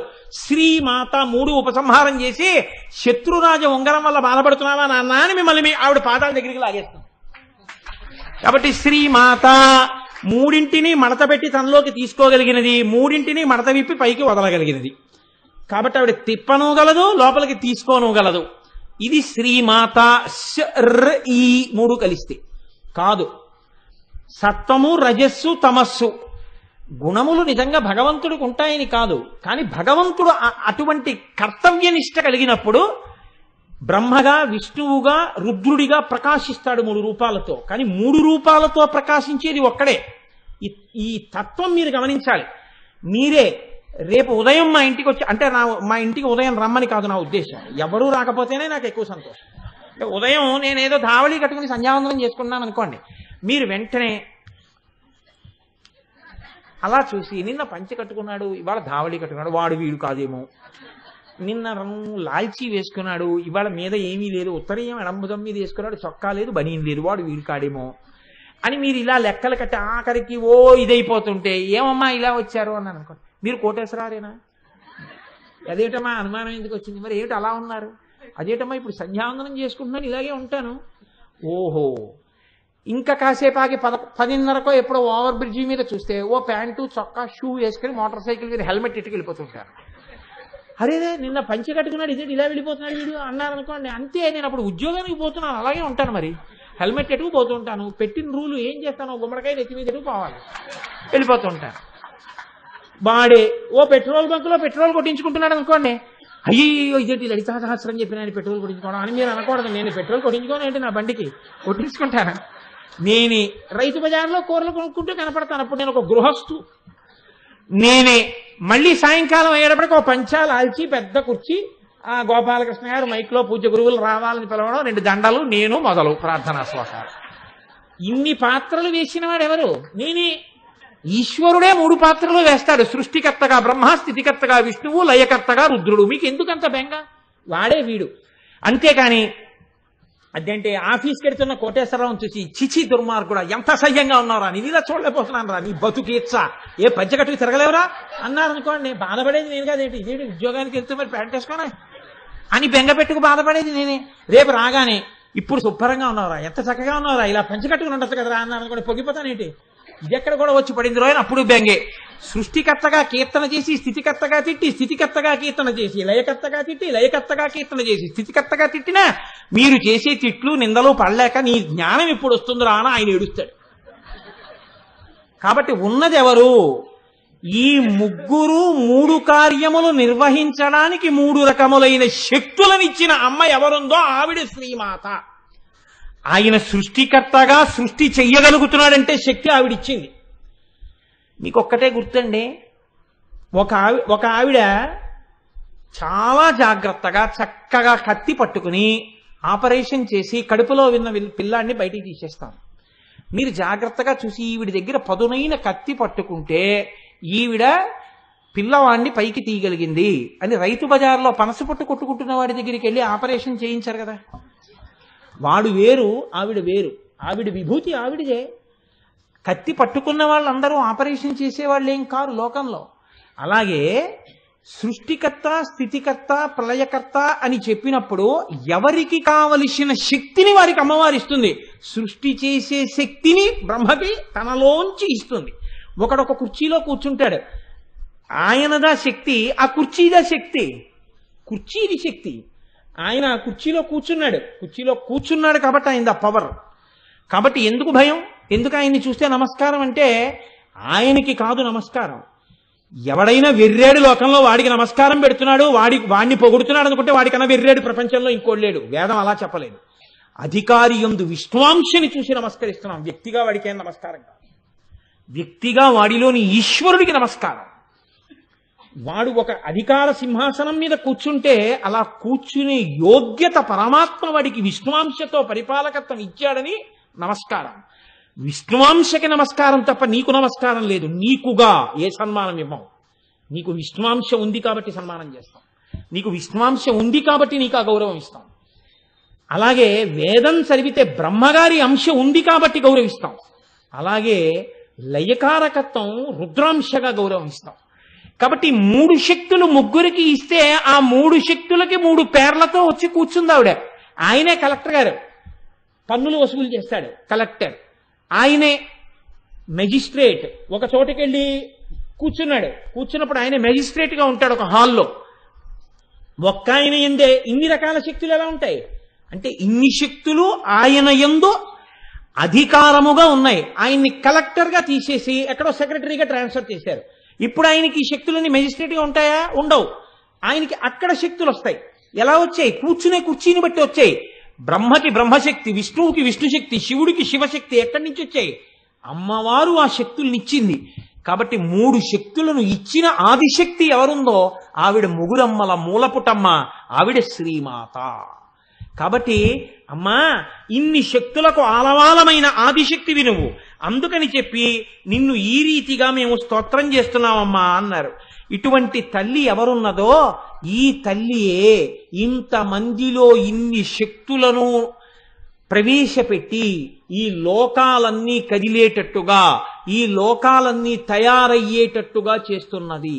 ఆవిడ సంకల్పము చేతనే లోకంలో ఊహించడానికి వీలు లేనటువంటి సంఘటనలు జరుగుతుంటాయి. ఒక ఆయన కుండలో పుడతాడు. కుండలో పుట్టడం ఏమిటండి అనుకుంటాం. ఆయన అయోనిజుడుగా కుండలో ఎందుకు పుట్టాలో అమ్మవారికి తెలుసు. పుట్టించిన తల్లికి. పుట్టించిన తల్లి కుండలో పుట్టినటువంటి వాడు లేపు లోకానికి చెయ్యవలసినటువంటి ఉద్ధరణని ముందే లెక్క కట్టి ఒకడిని కుంభ సంభవుణ్ణి చేసింది. ఆయనే లలితా సహస్రనామ స్తోత్ర ఉపదేశం పుచ్చుకున్నవాడై మనందరికీ లలితా సహస్రాన్ని అందించాడు. కుంభ సంభవుడు ఎందుకు అవ్వాలో ఆవిడికి తెలుసు పుట్టించినప్పుడు. ఏ తల్లి ఎవరిని ఏ భావనతో ఏ మాట చెప్పి ఊపుతోందో ఆ పిల్లవాడు అటువంటి భావనతో లోకాన్ని ఉద్ధరించేవాడుగా తయారవుతున్నాడు. ఒక్కటే కారణం, మీరు బాగా జ్ఞాపకం పెట్టుకోండి. ఒక పిల్లవాడికి అభ్యున్నతి ఎక్కడి నుంచి వస్తుంది అని అడిగారు. ఒక పిల్లవాడు గొప్పవాడు ఎందుకు అవుతాడో తెలుసా అండి? ఆ తల్లి ఊయల ఊపుతున్నప్పుడు ఏ మాటలు చెప్పిందో, ఆ పిల్లవాడు ఊపిరి పోసుకుంటున్నప్పుడు ఏది వింటోందో, ఆ పిల్లవాడు కడుపులో పెరుగుతున్నప్పుడు ఏది చూస్తోందో, ఆ పిల్లవాడు వృద్ధిలోకి రావడానికి పాలిచ్చినంత కాలం ఏది తింటోందో, ఏది పెడుతోందో, ఏ సంస్కారం నేర్పుతోందో అదే వాడి జీవితాంతం శాశ్వతంగా ఉంటుంది. మీరు కావాలంటే చూడండి, పునాదిని బట్టి ఇల్లు, పునాదిని దాటి మీరు ఇల్లు కట్టలేరు. అమ్మ చేత్తో ఏది పెట్టిందో, అమ్మ ఏది పట్టిందో, అమ్మ ఏది నేర్పిందో, అమ్మ ఏది విందో, అమ్మ ఏది చూసిందో అదే పిల్లవాడిగా ఉంటుంది. లోకంలో శంకర భగవత్పాదులు జన్మించాలి అంటే ఆర్యాంబ కడుపుకే ఆ వైభవం దక్కింది. ఎవరు అటువంటి ఉపాసనతో, అటువంటి భక్తితో, అటువంటి మర్యాదతో ఉంటారో అటువంటి కడుపుల యందు అటువంటి మహాపురుషులు జన్మిస్తారు. అందుకే ఒక గొప్ప వస్తువు తయారవుతోంది. వెండి కంచాలే నలుగురు చేయించుకున్నారు. మీ కంచం ఇంత బాగా ఎందుకుందండి అని అడిగారు అనుకోండి. మా కంసాలి గొప్పతనం అంటే. శివాజీ అంత గొప్పవాడు ఎందుకు అయ్యాడు? అమ్మ చెప్పినటువంటి కథ. గాంధీ మహాత్ముడంత గొప్పవాడు ఎందుకు అయ్యాడు? అమ్మ తీసుకున్న ప్రమాణం తీసుకున్నప్పుడు అమ్మ కంట ఒలికినటువంటి కన్నీరు. అమ్మయే ఈ లోకాన్ని తయారు చేసి నడిపిస్తోంది. ఆనాటికి ఈనాటికి ఆవిడి శ్రీమాత. ఈ లోకంలో ఒక వ్యక్తి చాలా గొప్పవాడిగా తయారైతే నన్ను నమ్మండి, మీకు ఒక మాట చెప్తున్నాను, తండ్రి గుండెలు బాదుకుని చెప్పనివ్వండి, పిల్లవాడికి ఎక్కచ్చు ఎక్కకపోవచ్చు. అదే అమ్మ అన్నం పెడుతూ, నాన్న మీ నాన్నగారు ఎంతో కీర్తి ప్రతిష్టలు సంపాదించిన వాడరా, మీ నాన్న కీర్తి ఒక్కరోజు రాత్రిలో సంపాదించిన కీర్తి కాదు. మీ నాన్నది అశిధారా వ్రతం. మీ నాన్న జీవితం. మీ నాన్న ఎంత కష్టపడి పైకొచ్చారో నీకు తెలుసా? నీకు తెలీదు. మీ నాన్న మా పెళ్ళైన కొత్తల్లో మీ నాన్న సైకిల్ కూడా లేక 8 మైళ్ళు నడిచి వెళ్ళేవారు. మీ నాన్న తన డబ్బులతో తప్ప ఒక లూనా కూడా కొనుక్కుని ఎరగరు. మీ నాన్న ఎవరి దగ్గర ఇలా చెయ్యి చాపి ఎరగరు. మీ నాన్నకి ఇలా పెట్టడం వచ్చు తప్ప ఇలా తీసుకోవడం తెలియదు. మీ తాతగారు ఎంత గొప్పవాడో తెలుసా? మీ తండ్రి ఎంత గొప్పవాడో తెలుసా? నీ తండ్రి వైభవం నీ తండ్రి దగ్గర అలా నేర్చుకోవాలని ఎంతమంది ఆయన దగ్గర తిరుగుతారో తెలుసా? ఆయన పెట్టిన భిక్ష అని ఎంతమంది ఆయన ఫోటోలు పెట్టుకుని ఉద్యోగాలు చేసుకుంటున్నారో తెలుసా? అంత కష్టపడి చదివి పైకొచ్చి మీ నాన్నగారు ఇవాళ ఐఏఎస్ అయ్యారా. మీ నాన్న పుట్టుకతో కారులో తిరగలేదు. మీ నాన్న పుట్టుకతో ఇంత అధికారి కారు. ఎంత కష్టపడి మీ నాన్న ఈ స్థితిని చేరారో అటువంటి తండ్రి కడుపున పుట్టావు. ఇవాళ మీ తండ్రి వైభవానికి టీవీ చూస్తూ కూర్చుంటే పనికిరాని వాడివైపోతే, మీ తండ్రి తల దించుకుంటే నువ్వు ఎందుకు పనికొస్తావు చెప్పు? మీ నాన్నలా నువ్వు కష్టపడి చదవాలి. మీ నాన్న ఎప్పుడు సంతోషిస్తారంటే పుత్రాది చేత్ పరాజయం. నీవు చేసినంత గొప్ప పని మీ తండ్రి చెయ్యలేకపోయానని ఓడిపోయిన నాడు మీ తండ్రికి సంతోషం. మీ తండ్రి సన్మానాలకి సంతోషం కాదు, నువ్వు చేసిన పని చేయలేకపోయానని మీ తండ్రి ఓటమిని అంగీకరించడంలో మీ తండ్రికి సంతోషం. అందుకే సుబ్రహ్మణ్యుడు చెప్పినంతగా ప్రణవానికి అర్థం చెప్పలేకపోయాననుకున్నట్ట శివుడు. అందుకని పుత్రుడి చేత వైభవాన్ని పొందినవాడు ఎవడంటే లోకంలో అంత పెద్దరికాన్ని పొందినవాడు తండ్రి పరమశివుడి. అందుకని కొడుకు సుబ్రహ్మణ్యుడు అంటే అంత ఇష్టంట ఆయనకి.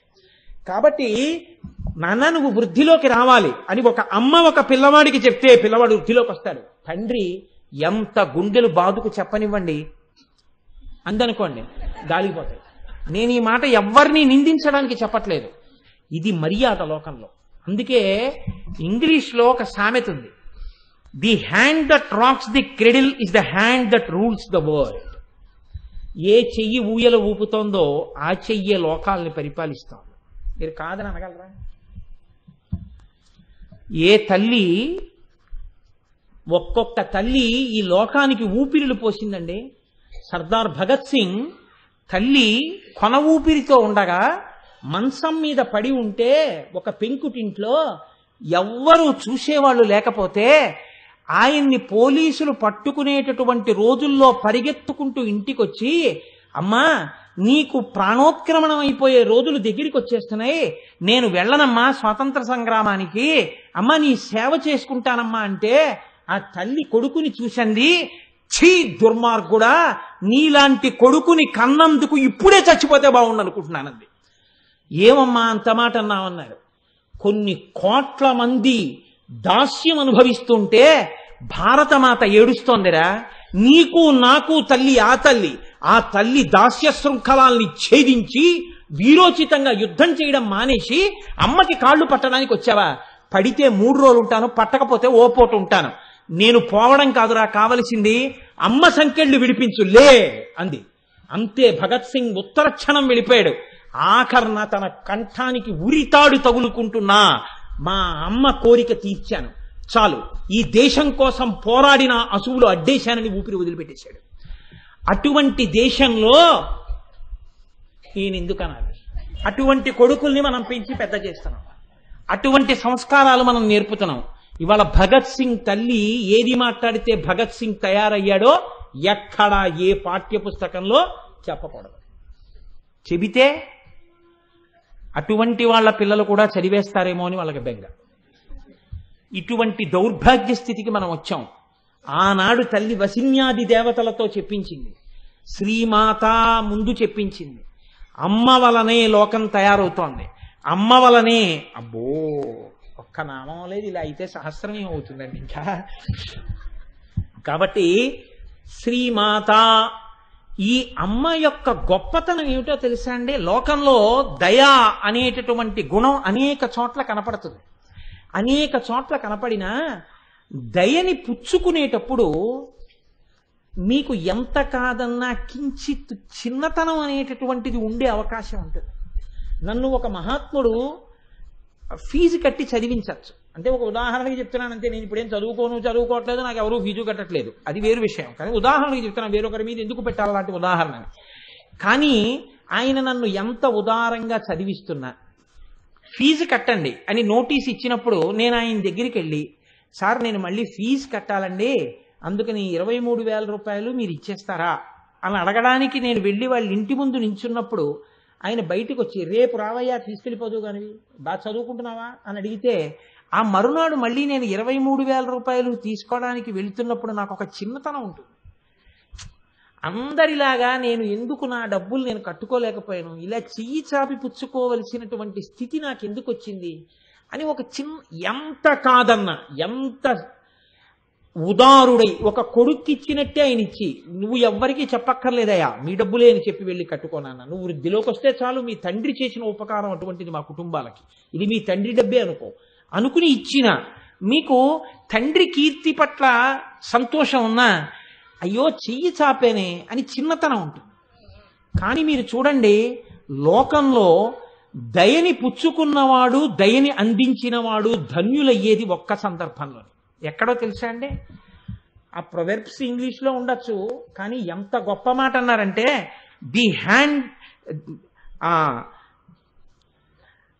The quality of mercy is not